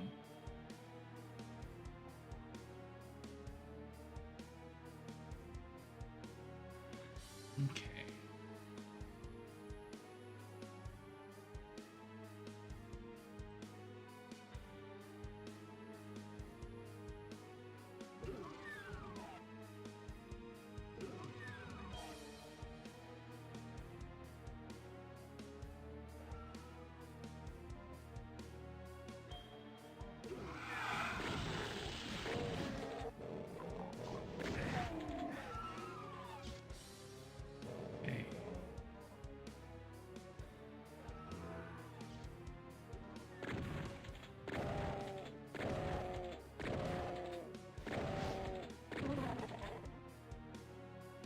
Okay.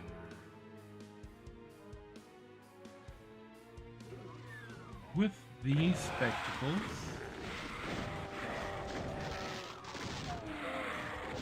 my God, what the hell is killing me back there?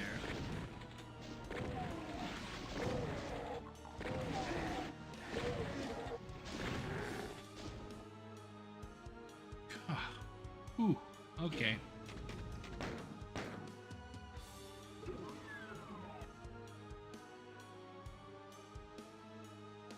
Will be a death sentence.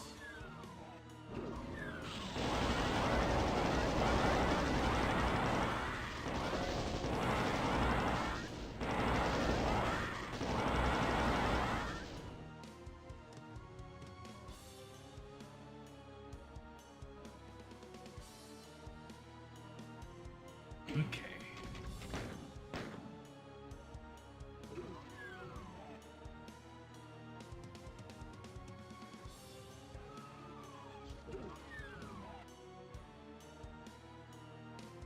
The trap room.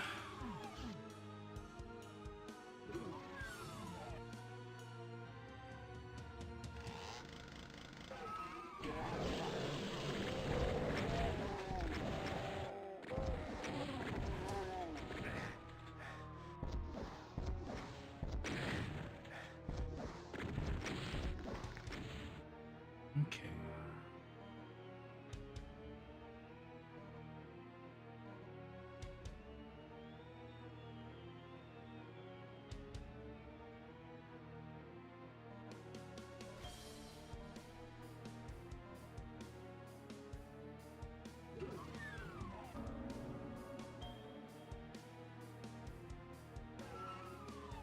Map.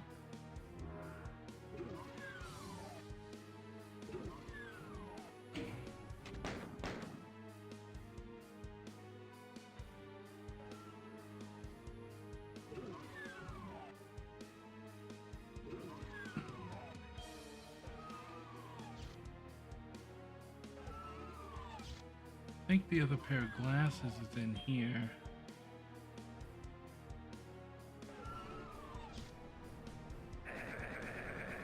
Oh my gosh, all the ceilings come down.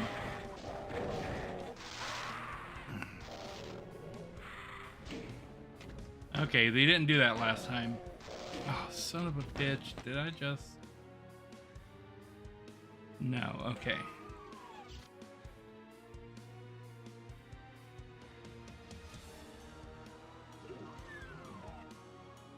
So any ceiling that I stop under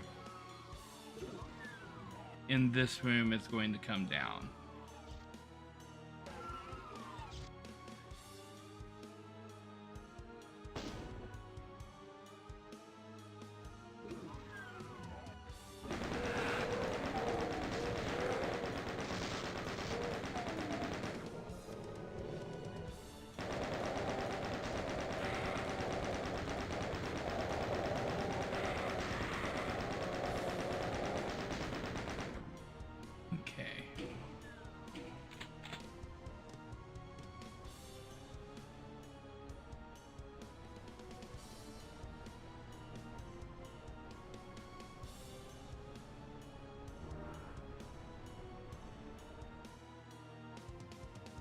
And back this way before my glasses run out. Get the key from the other room.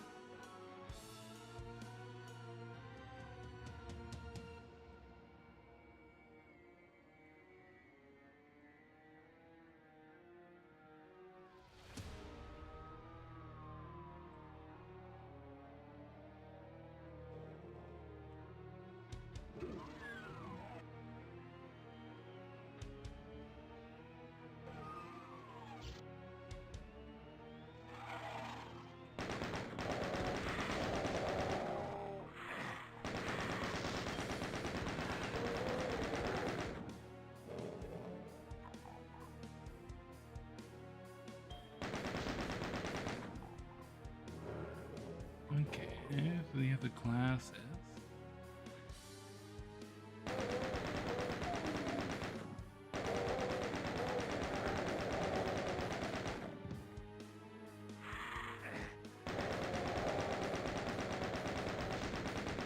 I hate those guys because you can't see them until they're draining your health.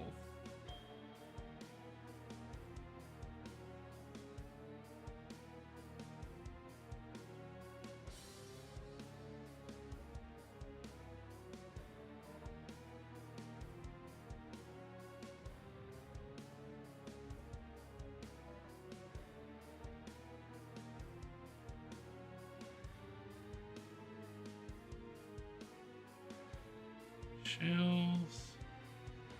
Where was that red key at?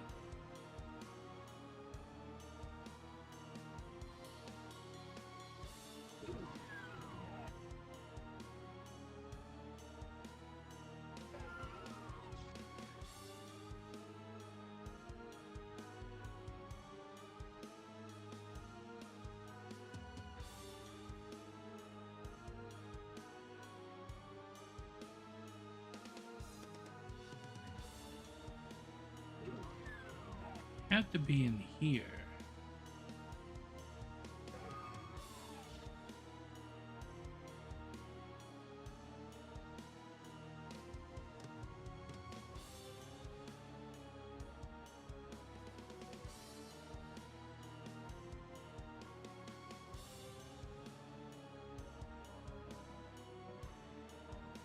Okay, well, that was a useful little corner.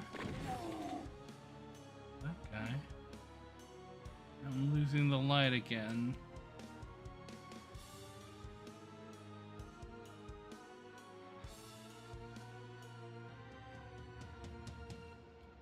How do I use the map?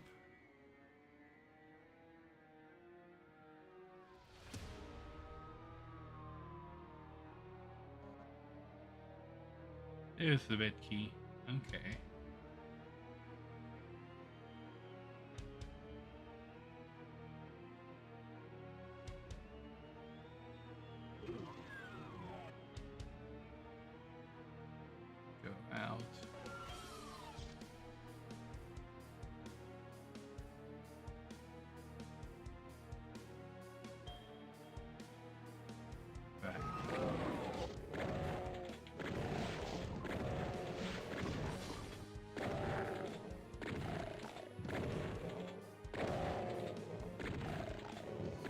pinky.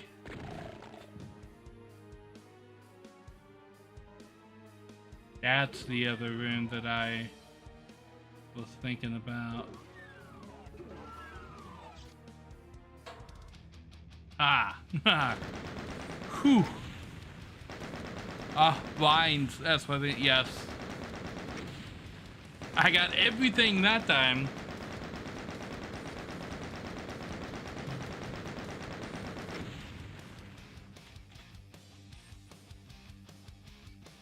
I am there.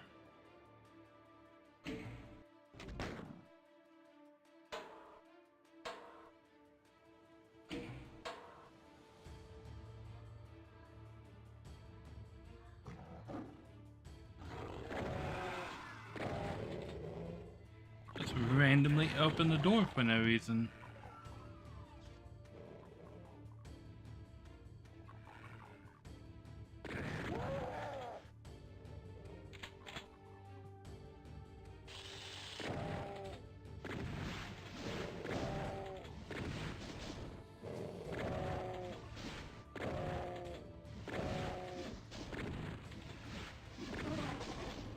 Gotcha.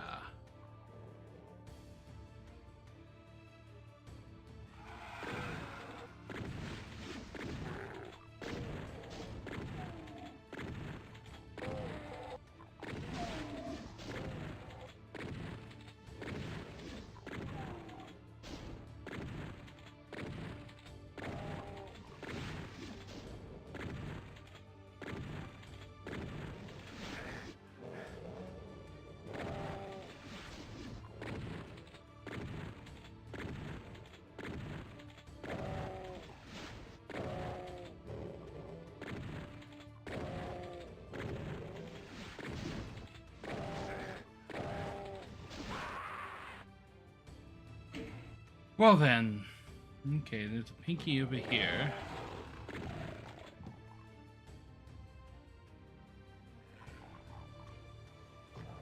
And in here.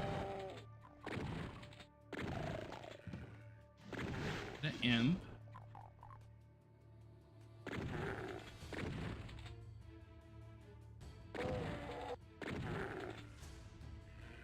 Two more imps.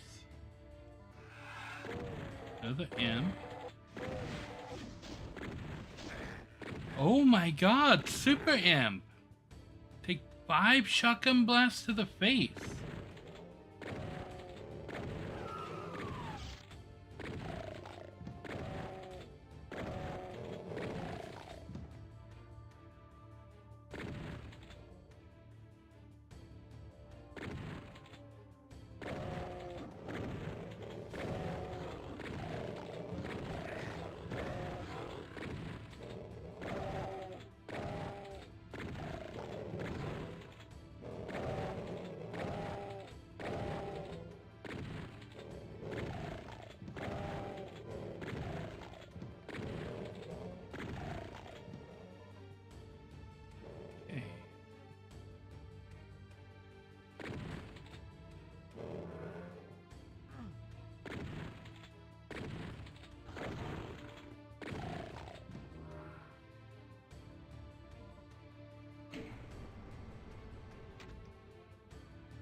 Lovely that I found a berserk.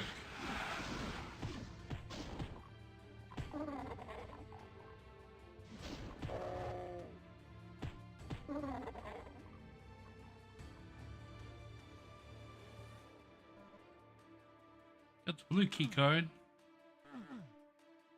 That's not a door, apparently.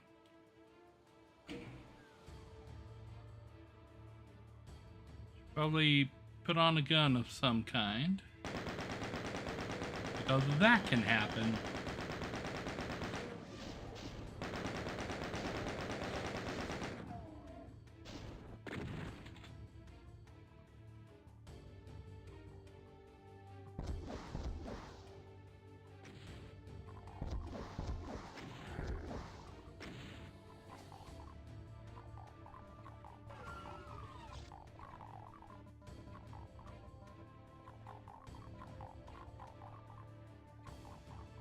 Okay.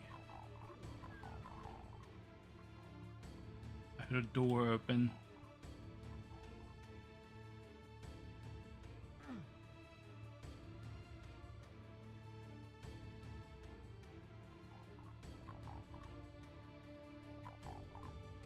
This door.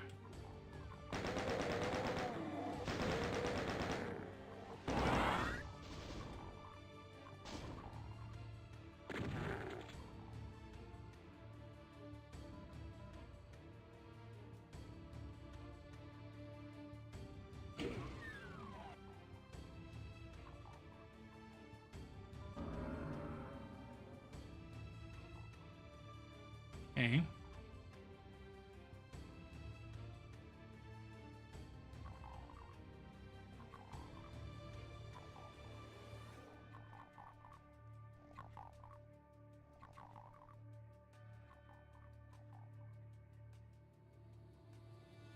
All that's really given me is the blue key card.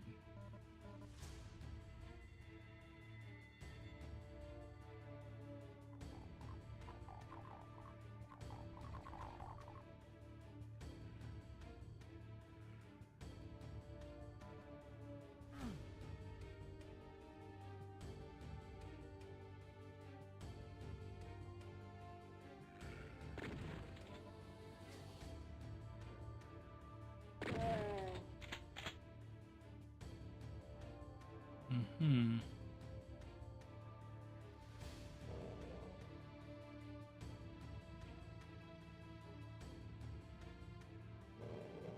That's right, down this hallway.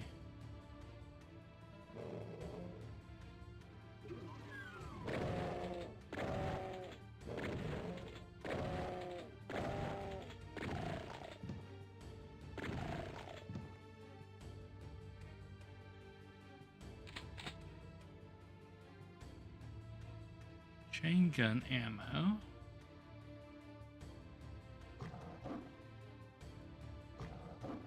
Multiple pinkies in that room.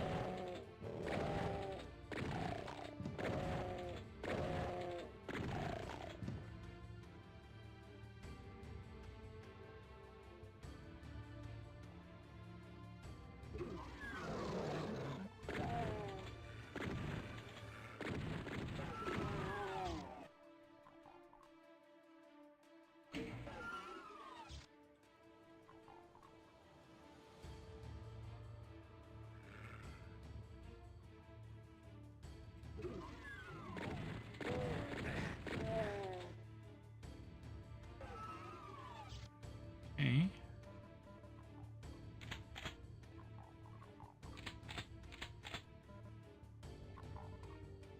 Bunch of ammo.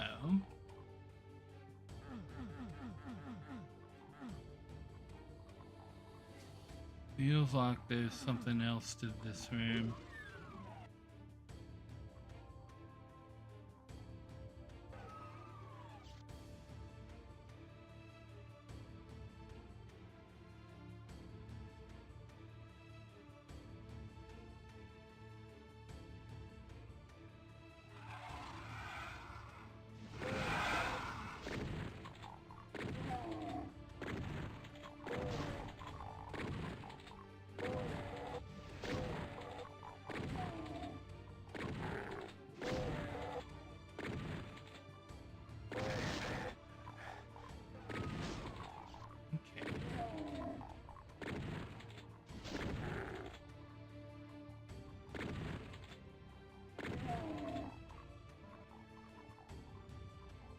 There's the yellow key.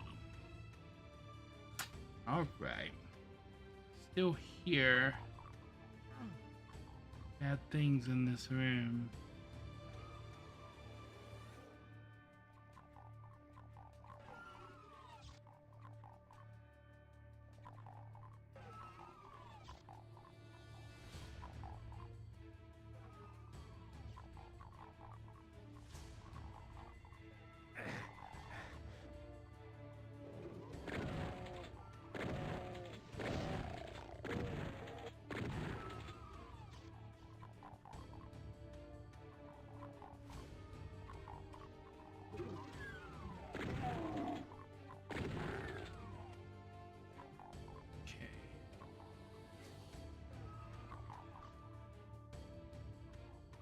room I came in from.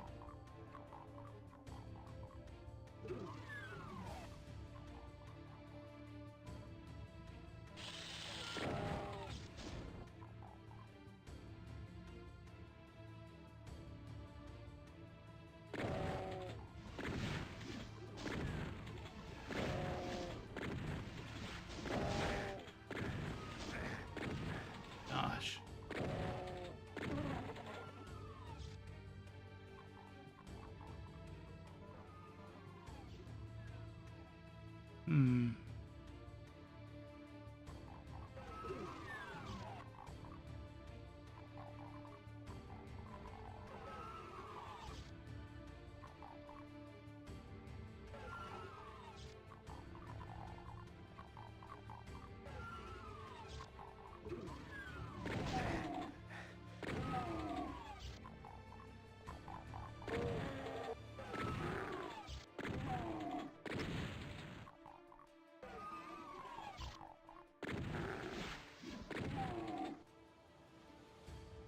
Okay.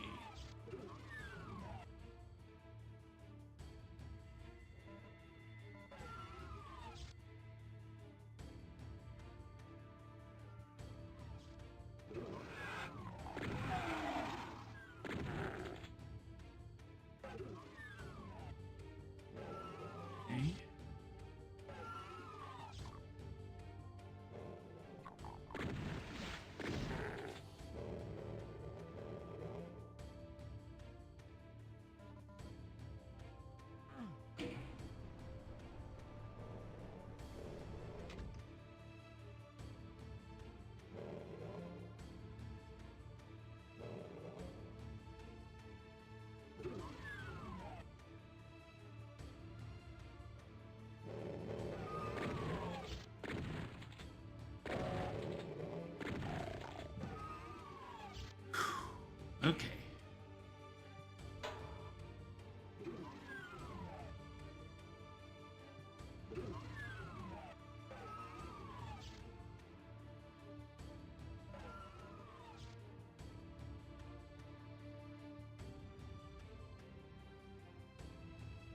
Okay.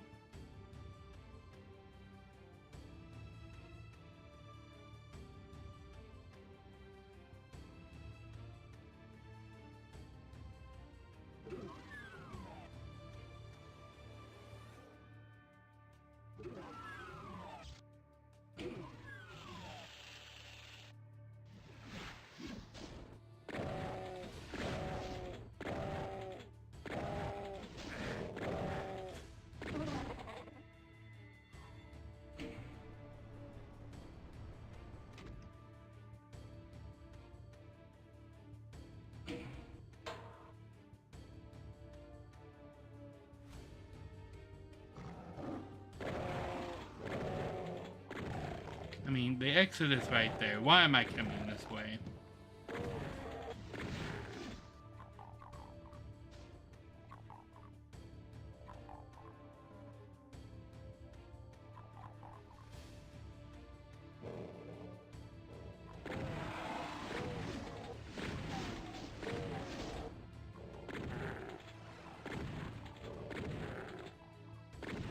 Stop!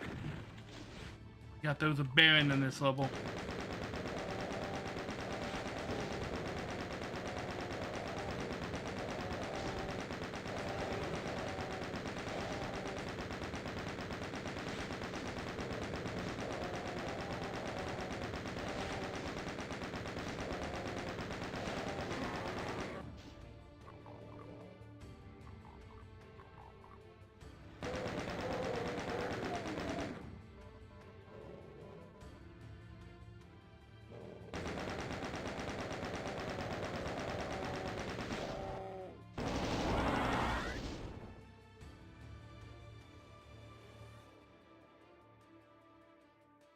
Yeah, and this is how it came the other way.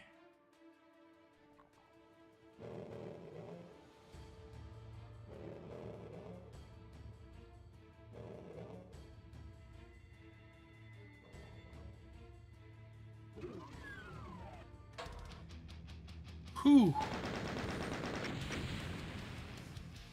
Okay, didn't get the hundos that time. Tower of Babel. That's comforting sight. Okay, I'll take the super armor.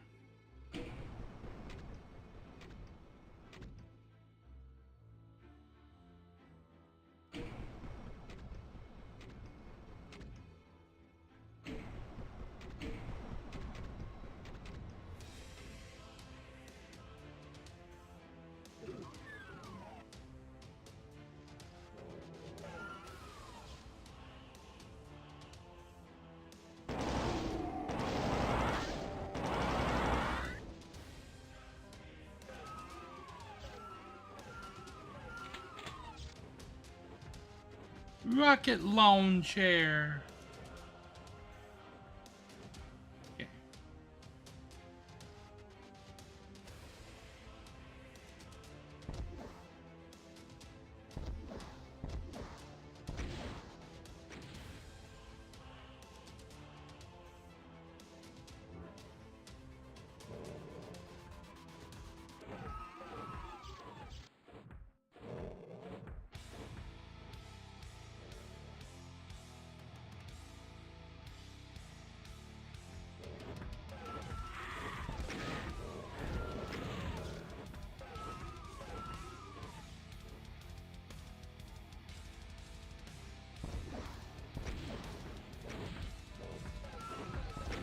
Oh my god, here he is.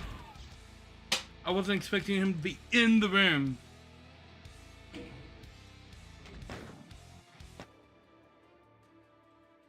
Okay, we're just gonna...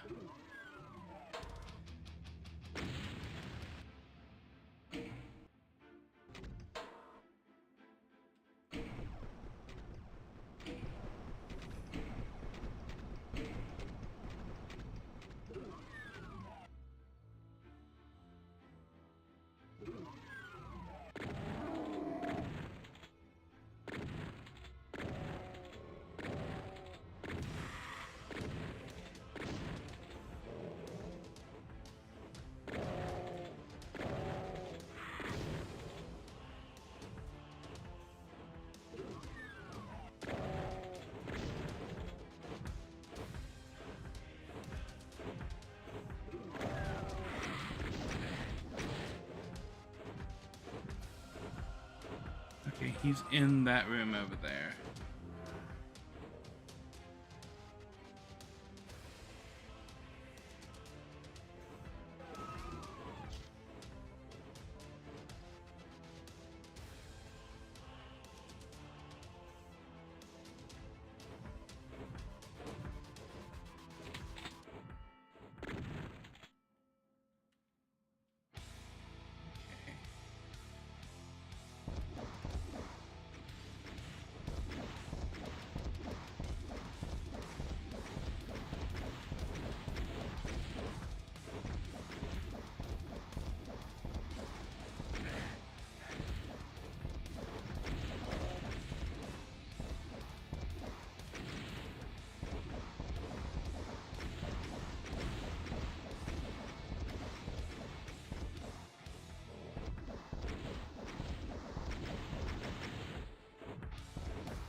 Okay.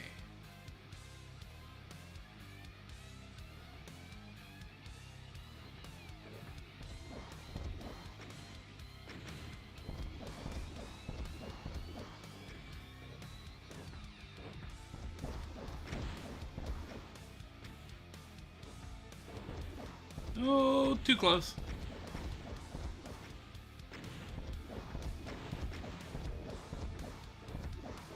Come on, Mecha Demon.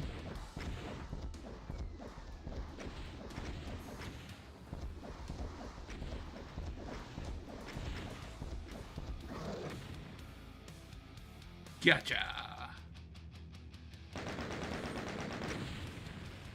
Booyah, 100% again. To be fair, that was the last stage. You've done it. The hideous cyber demon lord that ruled the lost Deimos moon base has been slain, and you are triumphant. But where are you? You clamber to the edge of the moon and look down to see the awful truth. Deimos floats above hell itself. You've never heard of anyone escaping from hell, but you'll make the bastards sorry they ever heard of you. Quickly, you rappel down to the surface of hell. Now it's on to the final chapter of Doom. Inferno. And it exploded. It did explode.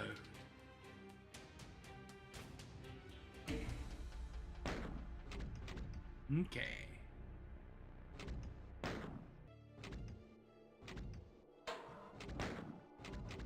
Inferno.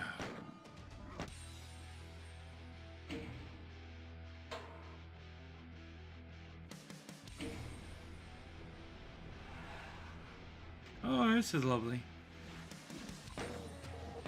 Got some imps right off the bat.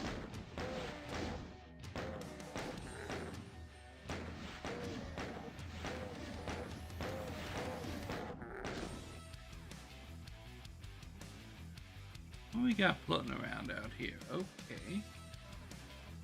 Some more ammo for the gun. Nice.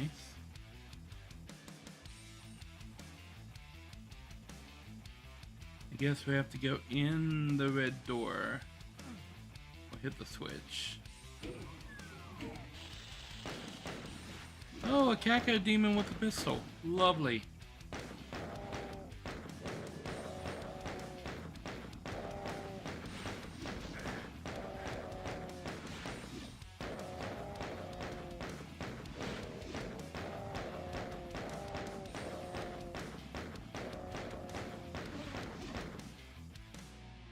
Okay.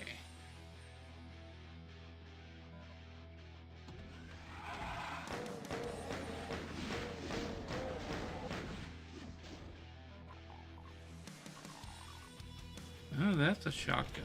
I want the shotgun. Oh no, everything is horrible.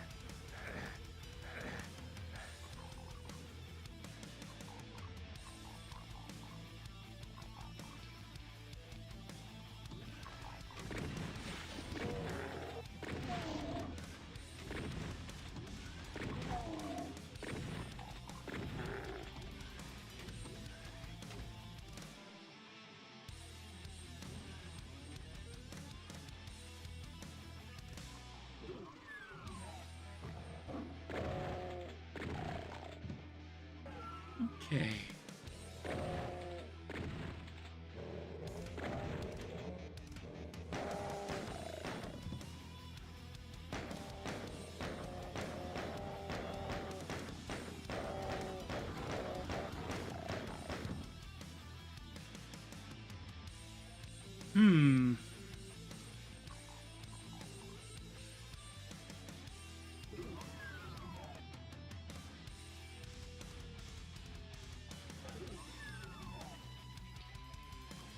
This is certainly not safe.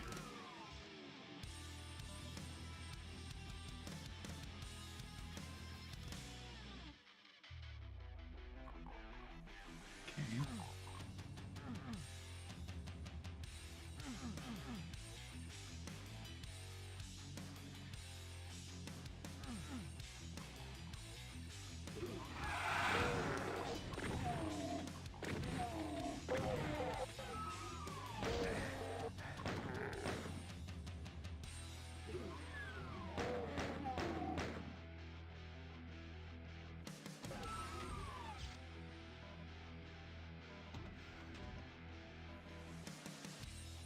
Okay. Oh, that's the end of the level. Okay. Hell keep finished. The sloth of despair. Oh, I vaguely remember this level.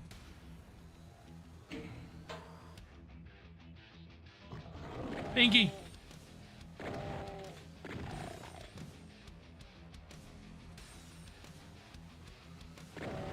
Peekaboo.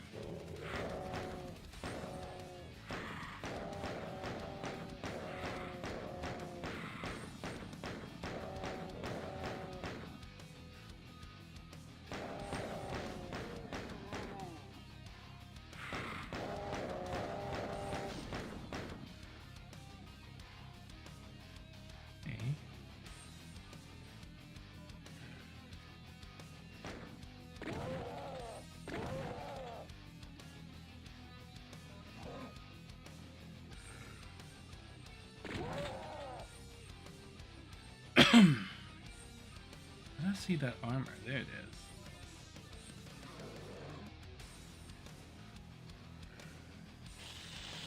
Oh, that's not what I want to see.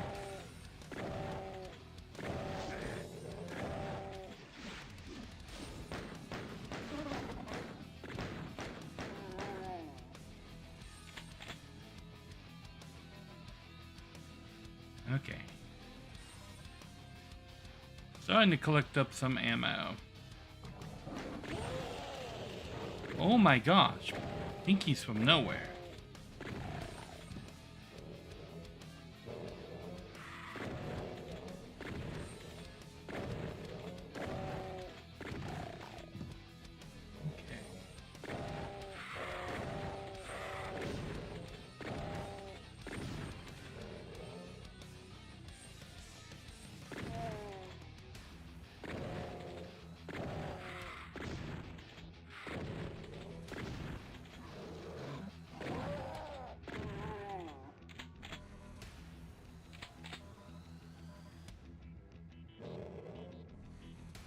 Okay.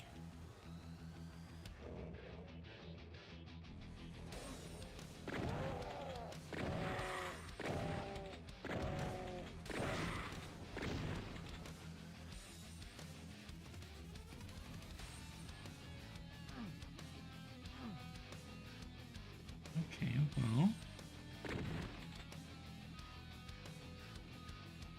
I see the chain gun back there. Don't know how to lower that barrier to get at it. I don't see the Caco demon over here.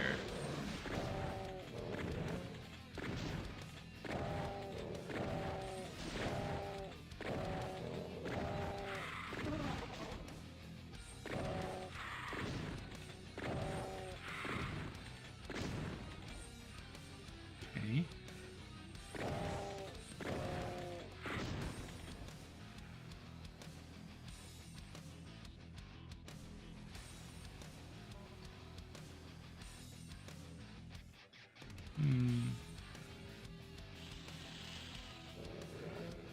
Oh. I'm being abducted.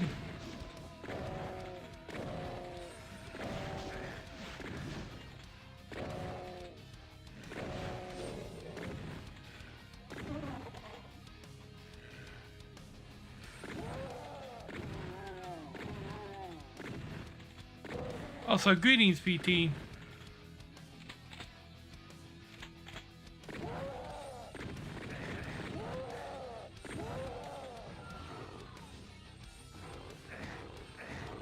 What is going on?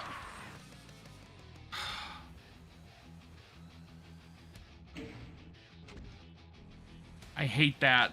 I hate when they spawn an enemy right behind me that just trapped me in a corner.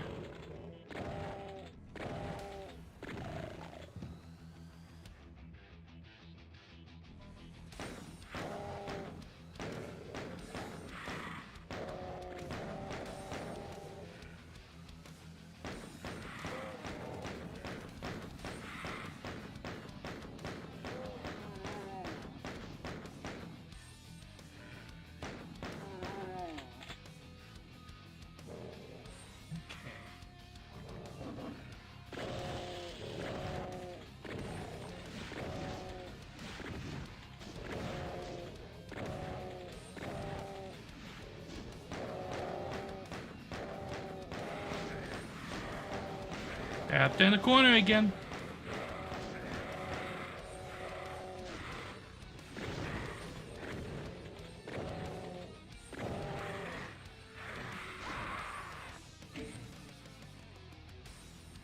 Okay.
That's a rocket launcher.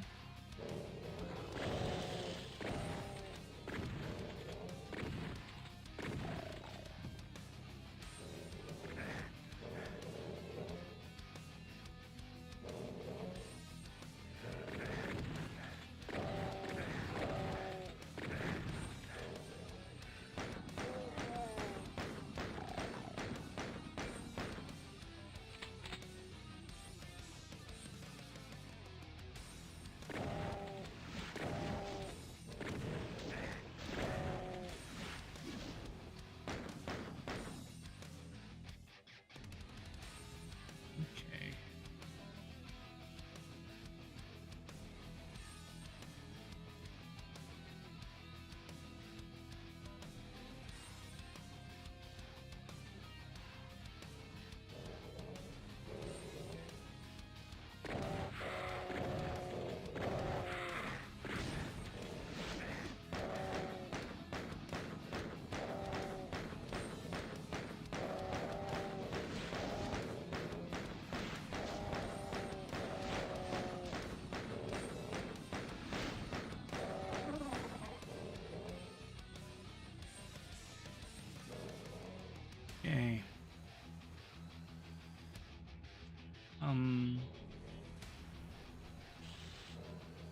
Blue key.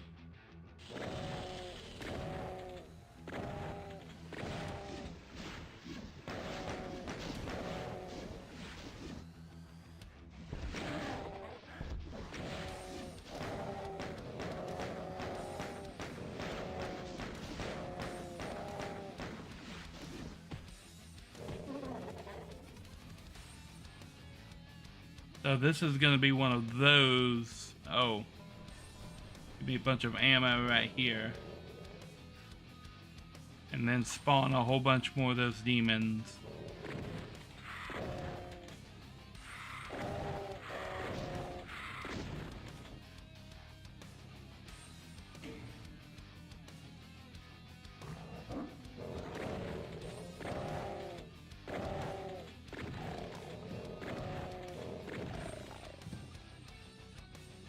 Okay.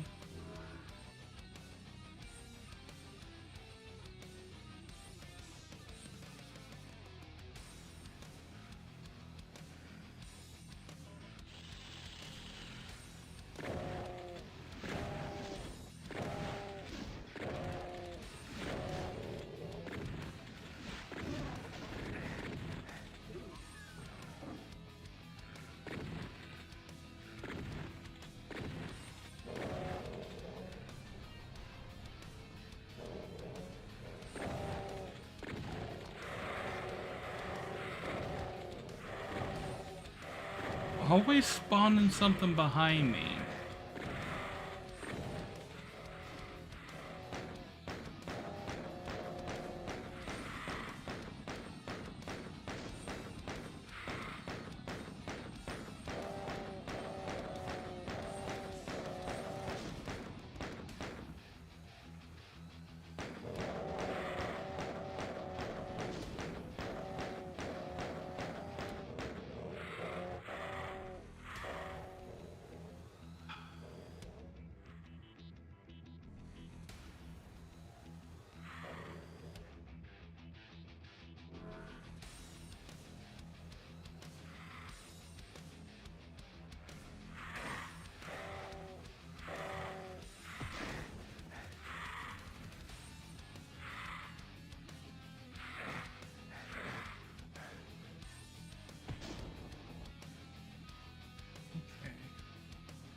Okay.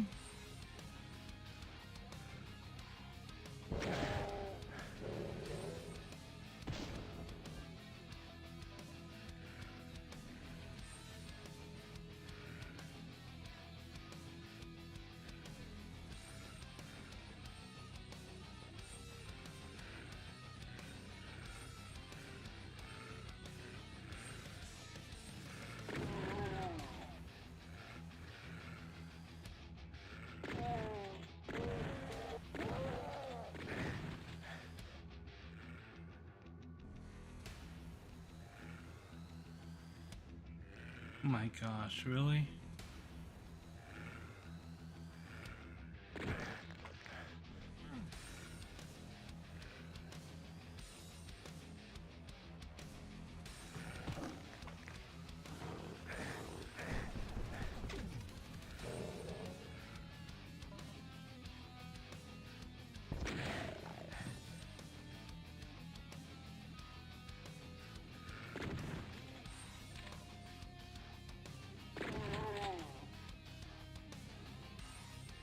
Okay.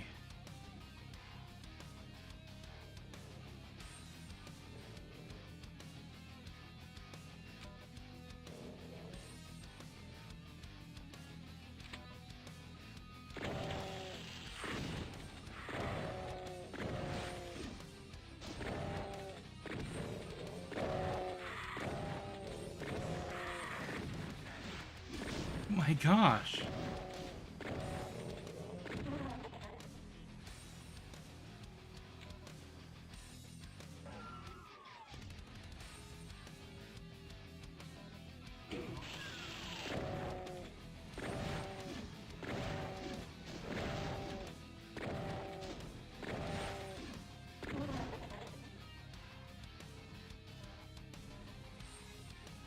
Okay.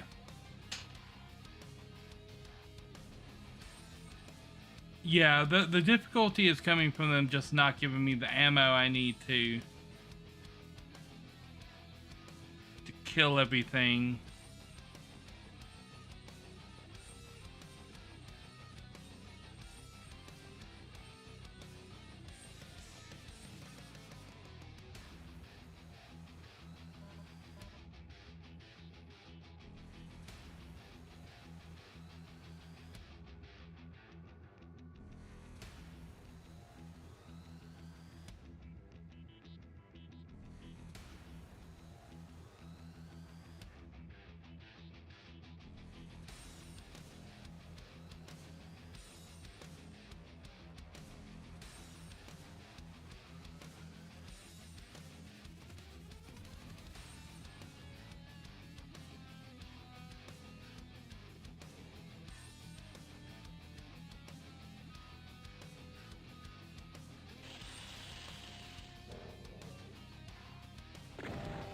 Another Kako demon.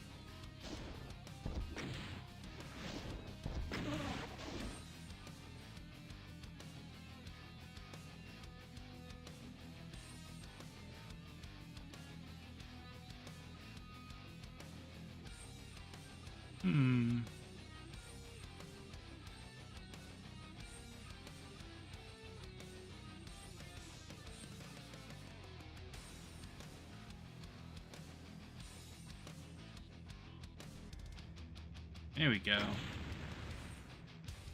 There was still something alive in that level for me to kill. Pandemonium.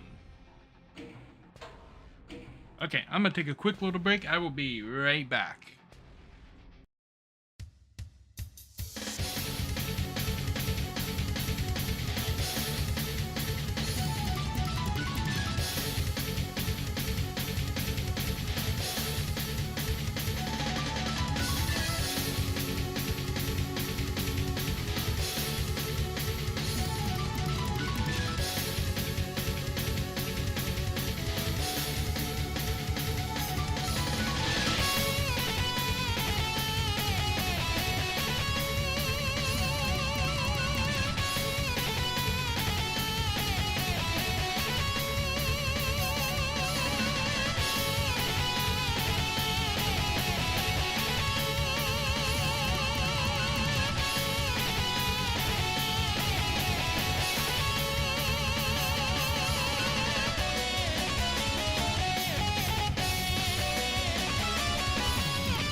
I have returned.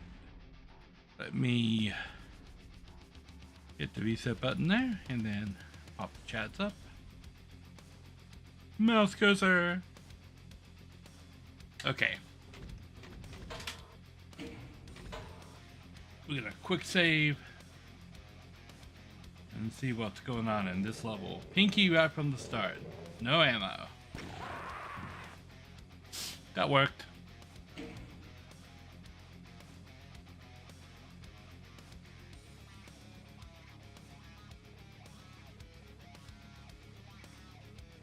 Oh, I have a 3 rockets.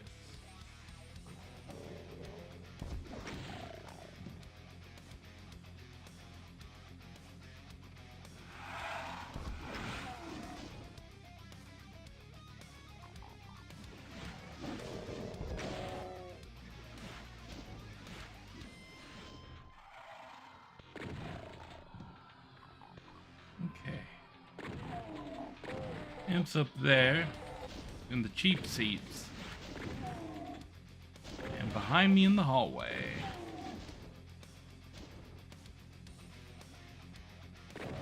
Angry heads over here.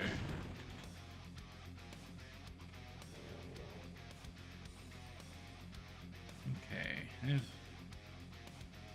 imp all the way down there.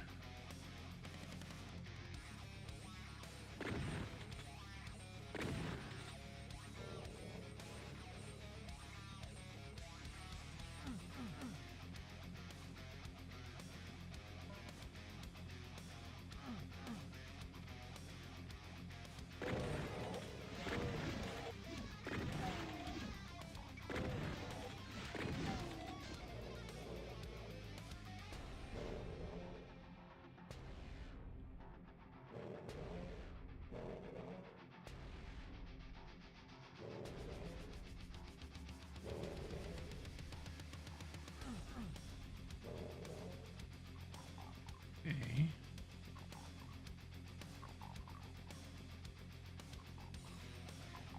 See the imps up there.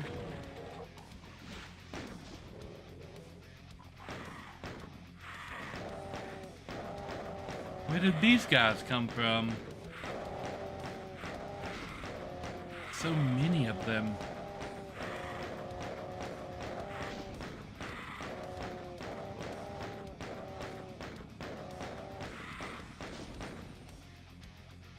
That's what I mean about it spawning enemies behind me.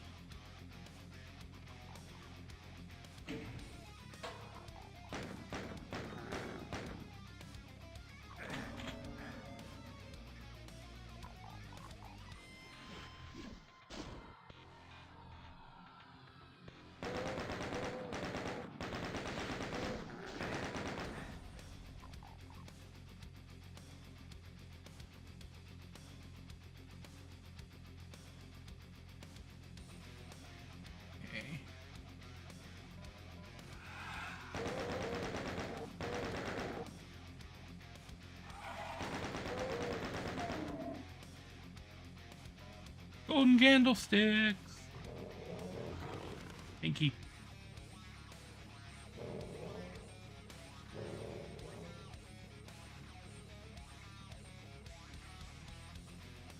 No ammo either.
Barons. What are they expecting me to do against the strongest enemies in the game when they're not giving me any guns?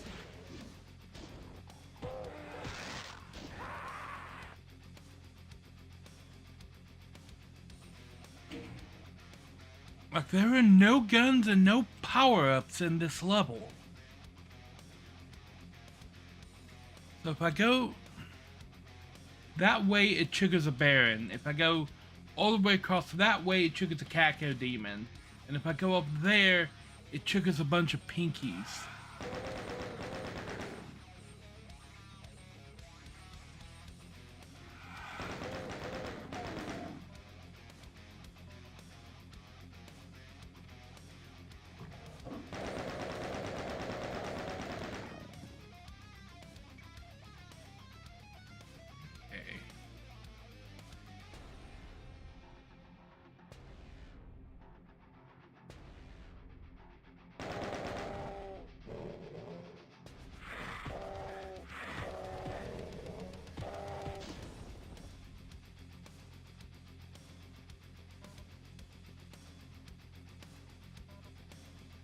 Pull that with 20 bullets.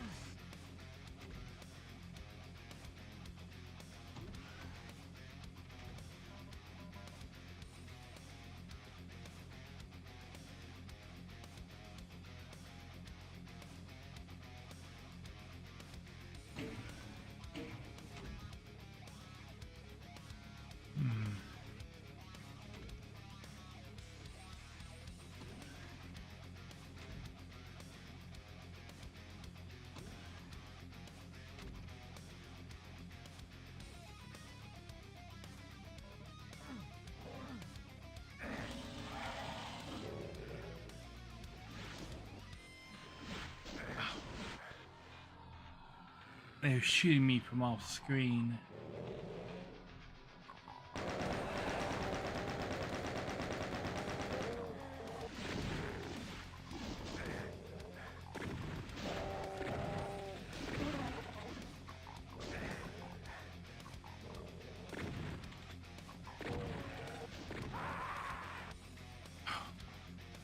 Of course they spawn more guys behind me.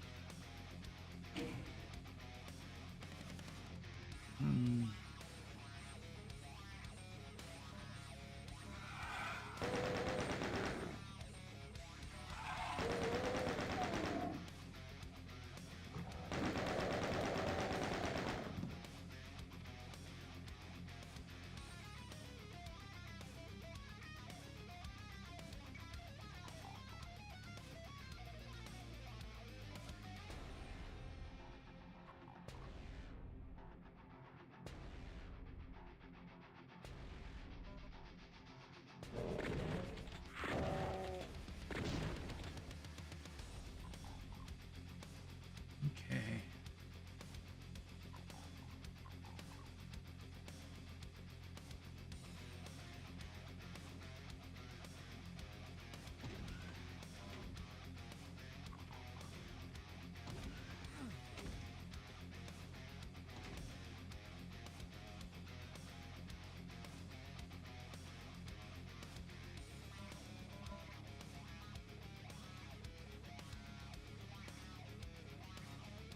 Okay, well, I found the blue key. I'm gonna save here, because this is the best position I've been in.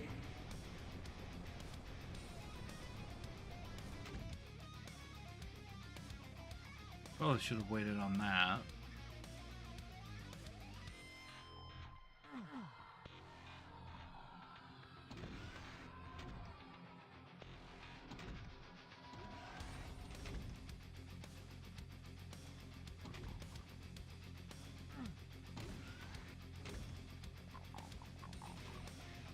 Let's go here, enemies.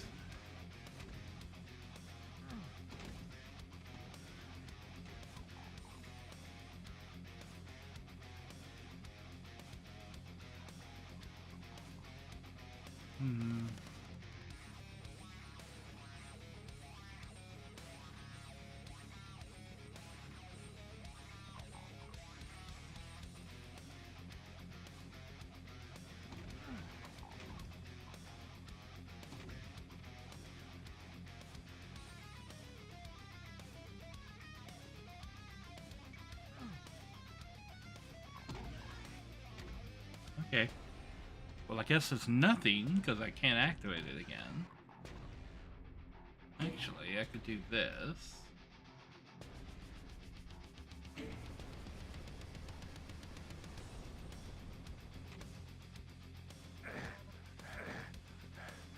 What the hell?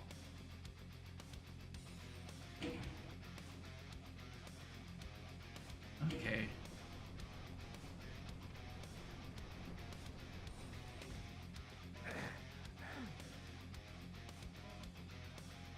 So I've got super armor.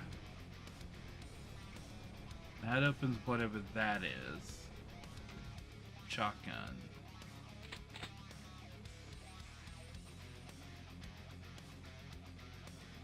Okay.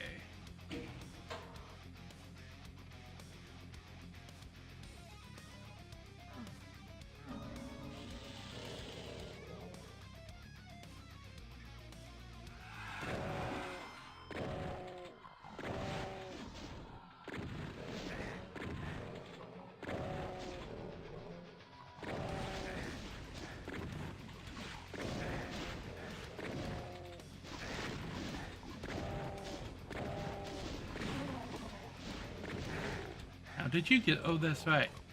They teleport guys into this room.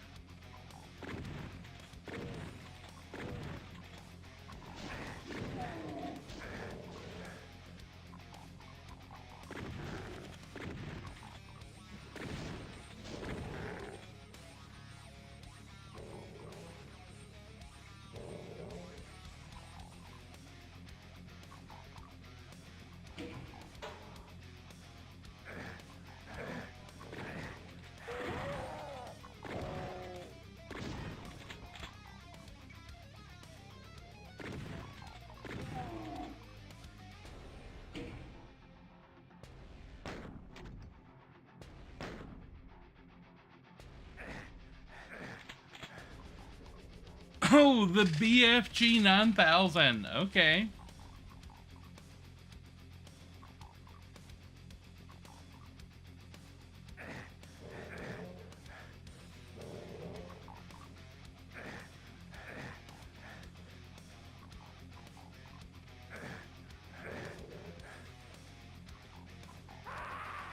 Okay.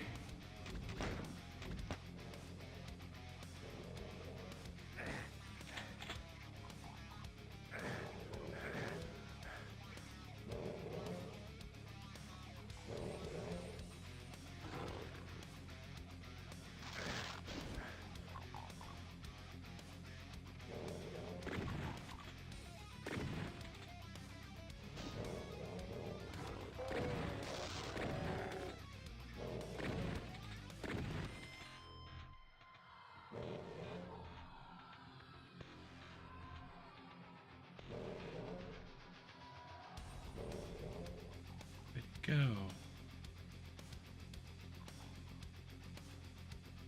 There it is.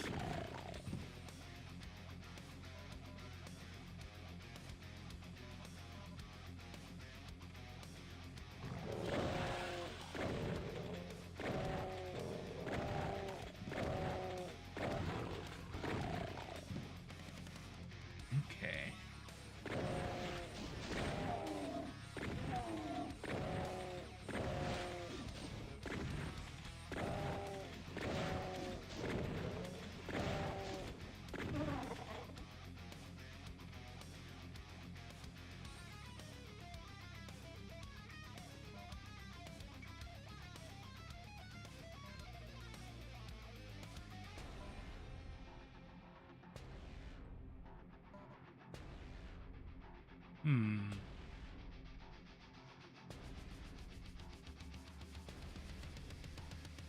I remember this place. I was in here earlier.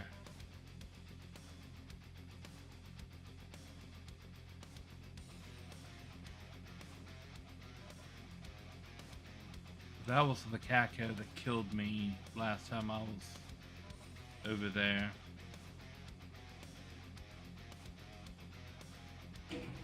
Okay.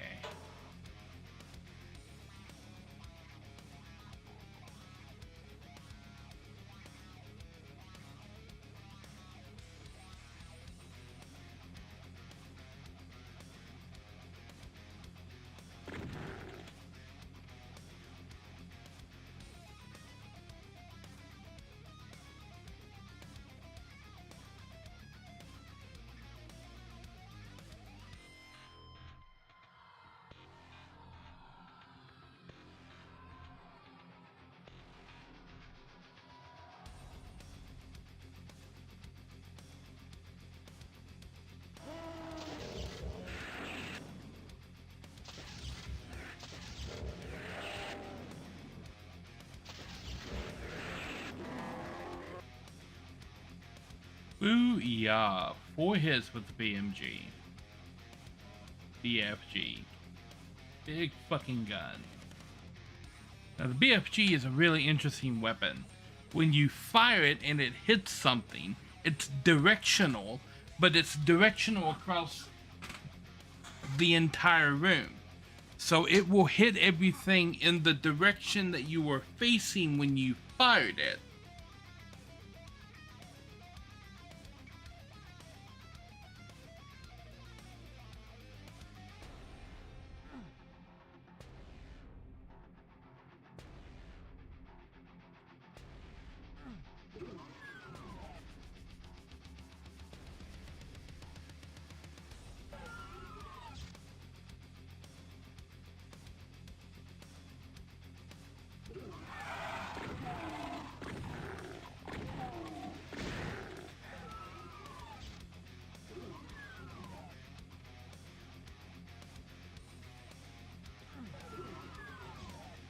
Okay, there's the exit.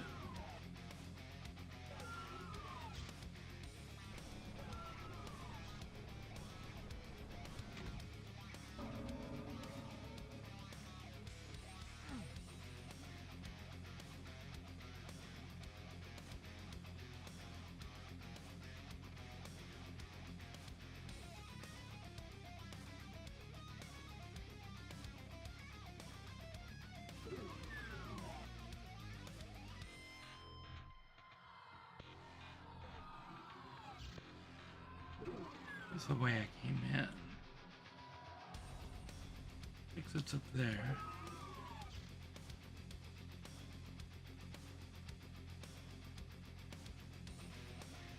Oh, this room.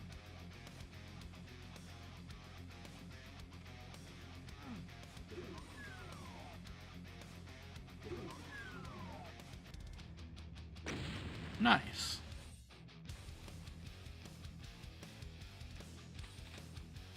What time do we got? 5 o'clock? I think I can afford one more level. From now for the next 15 or so weeks, the Wednesday stream is going to end a little bit earlier. Because I have a ritual that I do with Narishm. We are both big fans of Survivor, so every time Survivor is on, we take the time and we watch Survivor together. And it starts back up tonight with the 50th season of Survivor. 50 seasons. They've been doing that show for 25 years.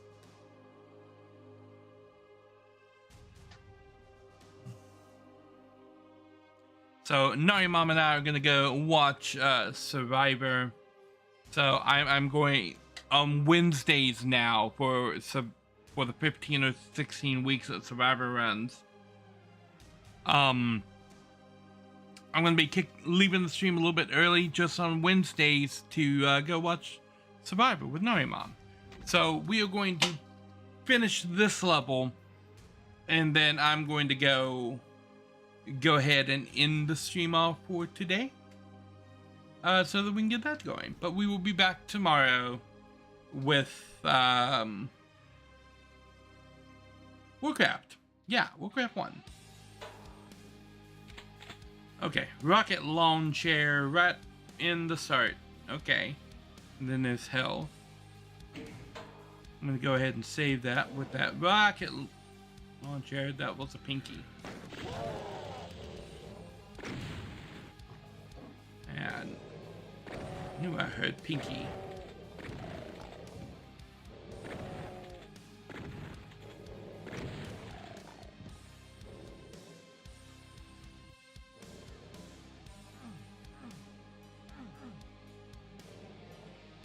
Okay, I hear more pinkies.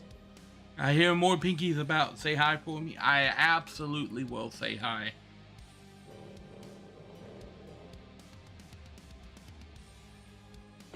Gecko demon.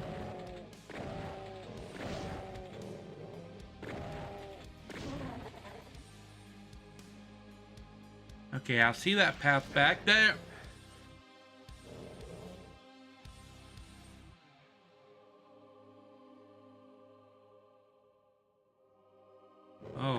another Caco demon.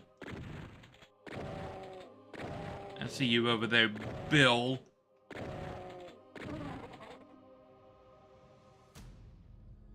Okay, I do see that there's something around that corner right there. Pinky!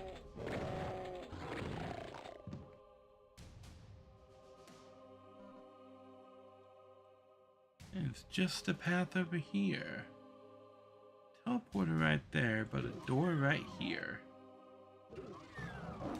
Yep.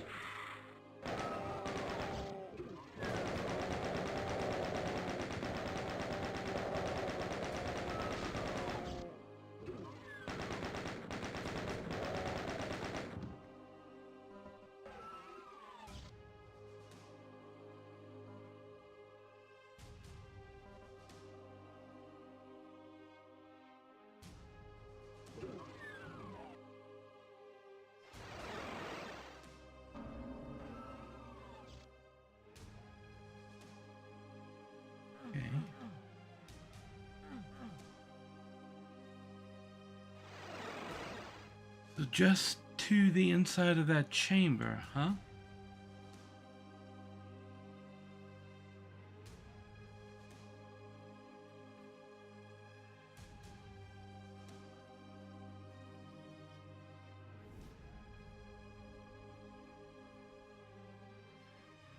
Okay, up the stairs.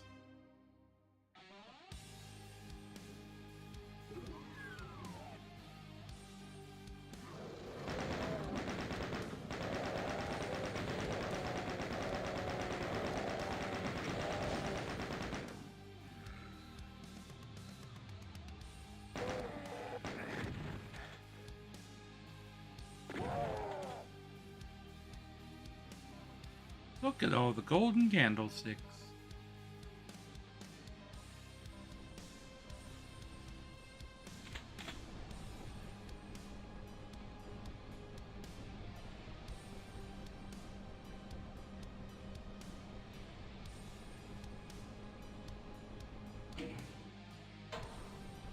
What happens if I drop down here?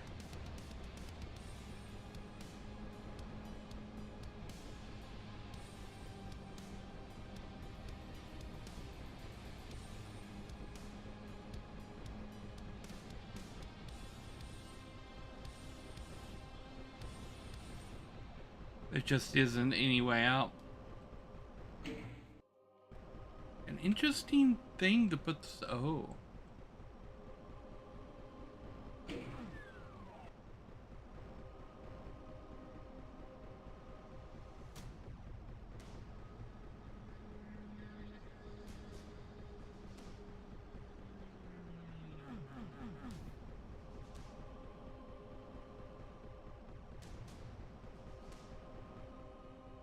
Okay.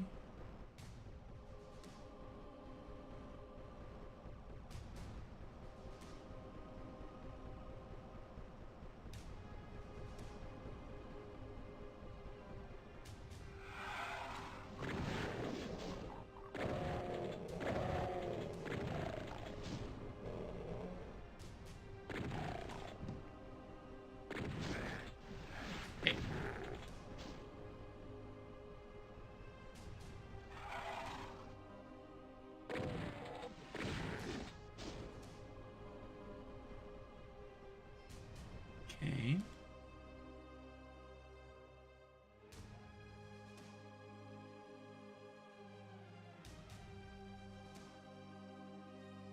That guy's still twitching.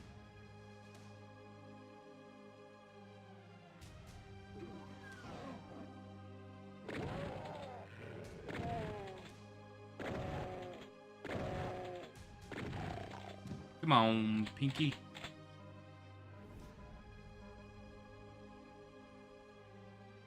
Okay.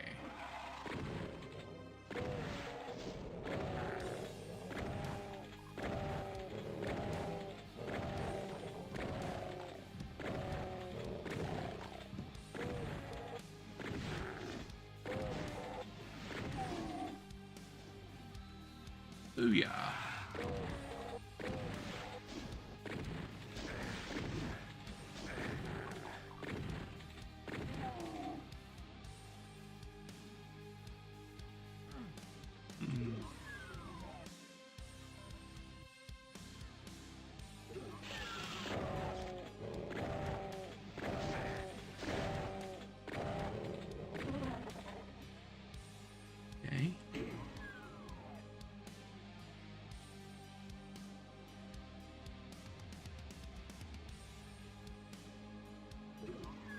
here.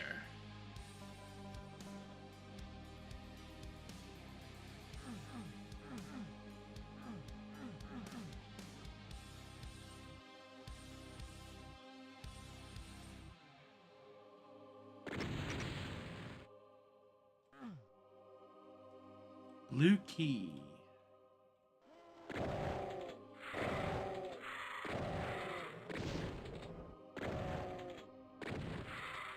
Duh, there's a baron in there.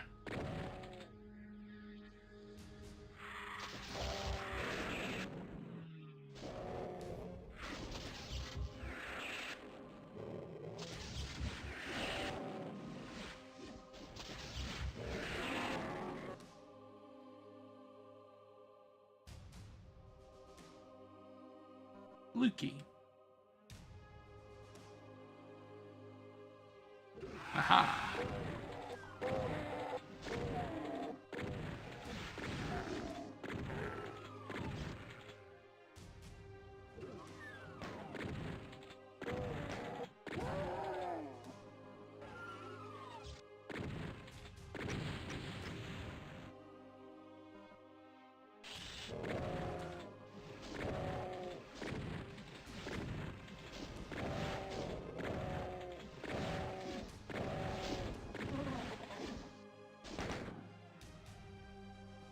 Okay.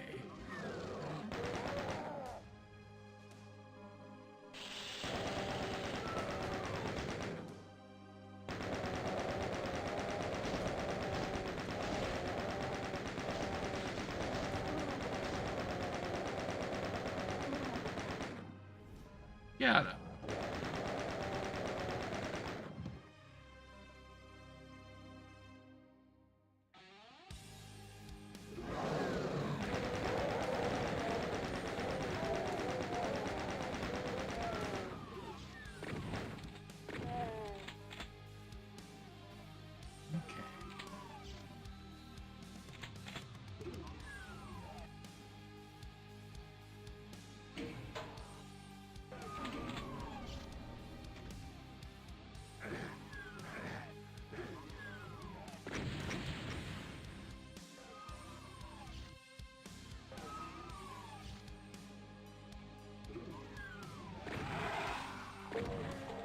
What were they doing in there?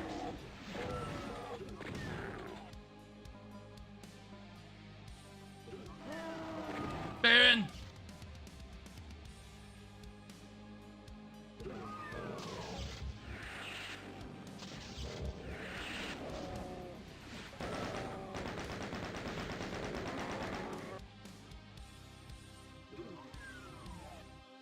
That kind of makes sense.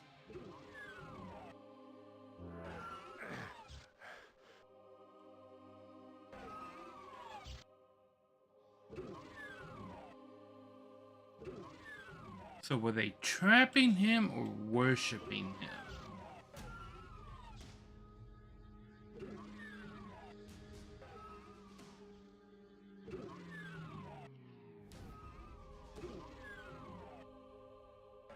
Uh-huh.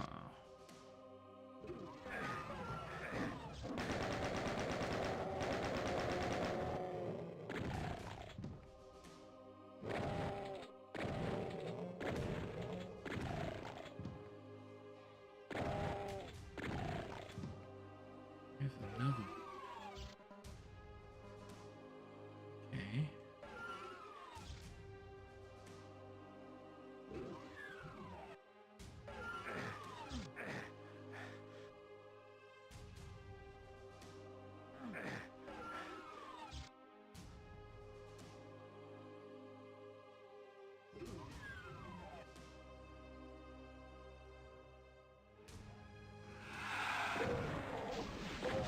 Bunch of imps.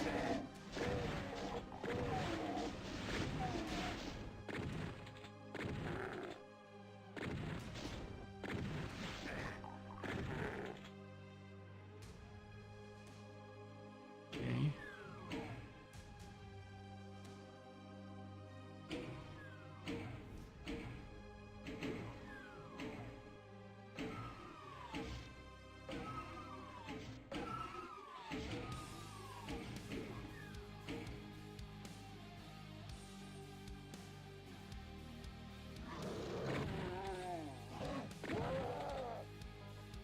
A yellow key door.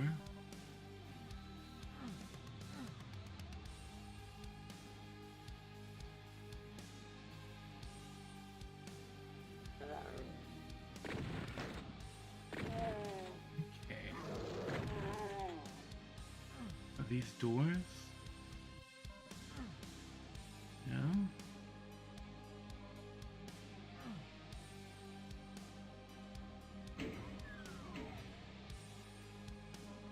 Are doors?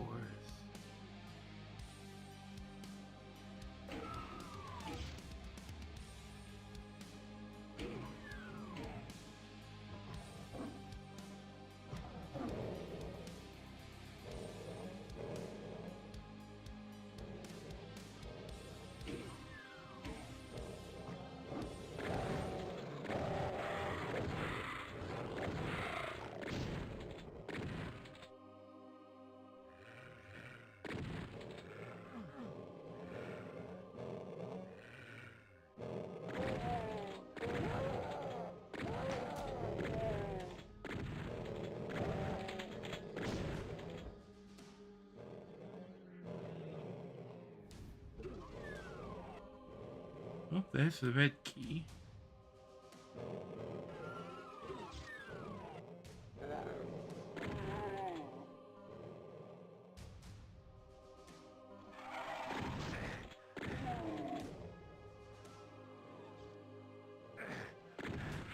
These guys. Hate these guys. Pinky.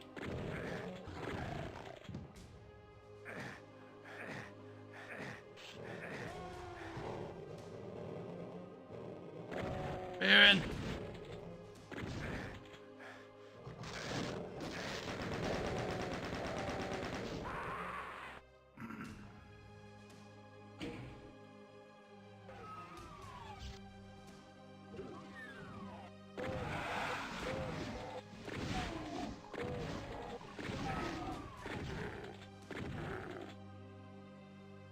Okay, how many rockets do I have? 5?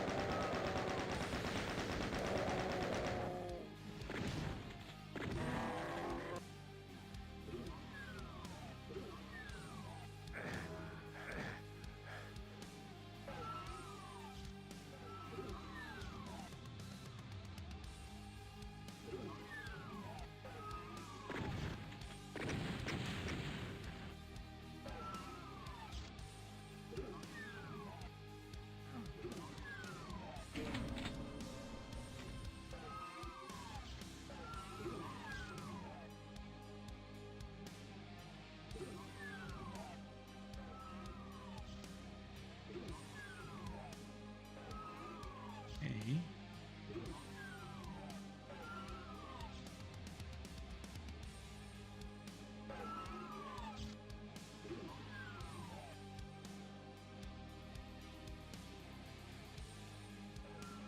Hmm.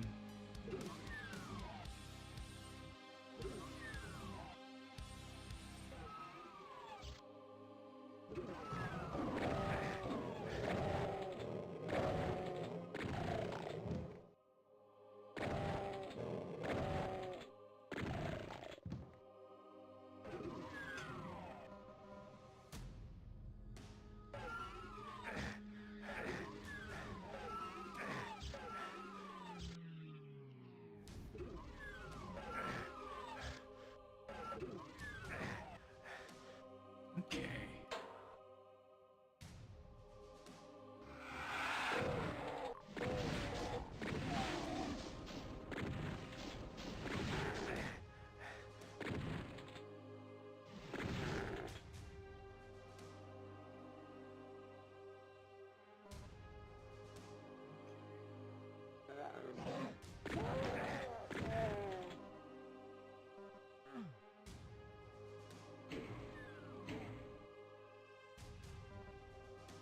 Here's the yellow key.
All right.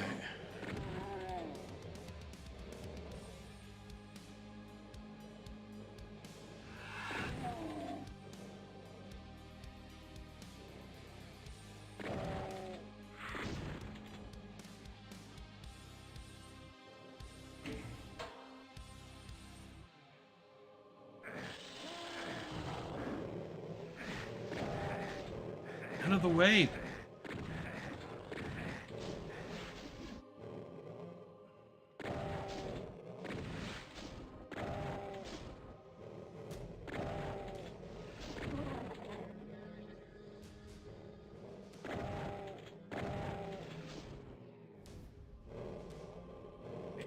Oh my god, I'm stuck.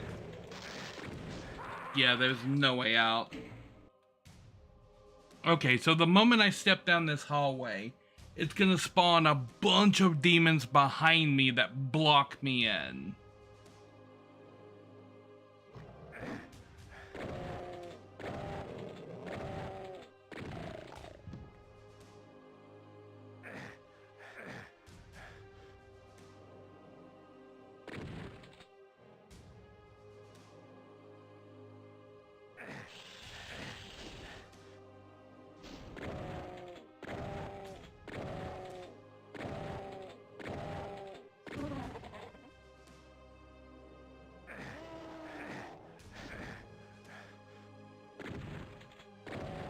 Okay, and that spawns the Baron.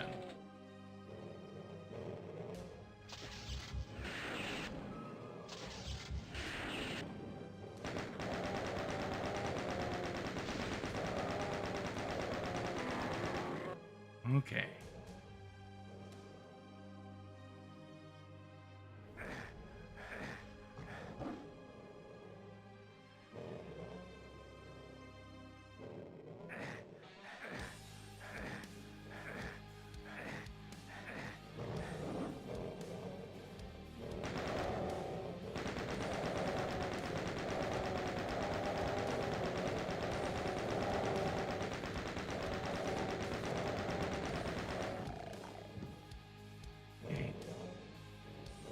Didn't get them all.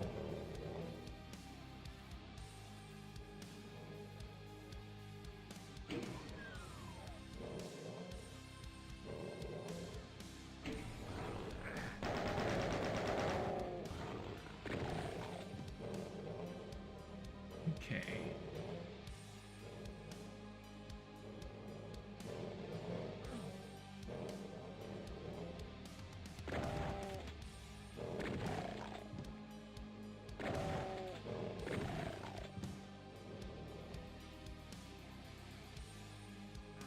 I see, okay.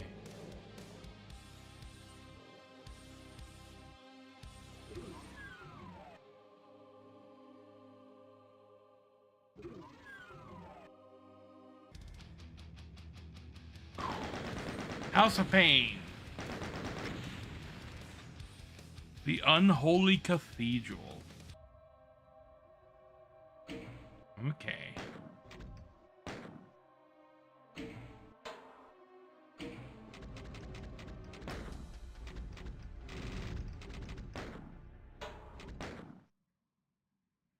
Ooh, yeah. And that is where I'm going to end the stream for today. Let me get my calendar back up here.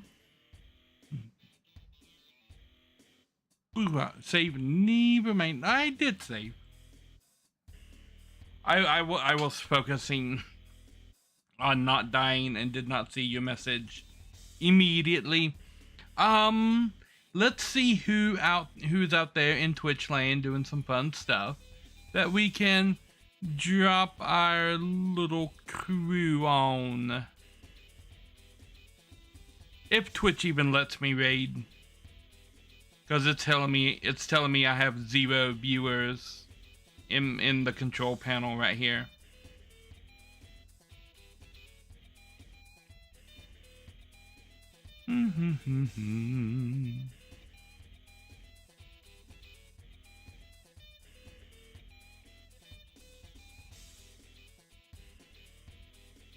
Bum, bum, bum, bum.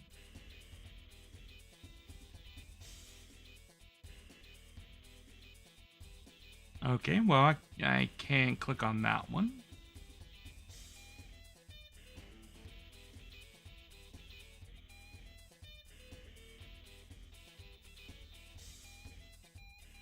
Let's read Mesos. I think we rated into him before, or I was on somebody that rated into him. He seems cool. Playing Resident Evil Revelations 2. If Twitch lets the raid go through, because they're funny about blocking off my viewers from doing cool things. Looks like it might go through. So I will be back tomorrow with Warcraft 1 Remastered, as you guys can see right here. We're gonna be having fun with the Orc campaign. Yeah. So I want to thank you guys for watching, and I will catch you on the flip side. Nari out.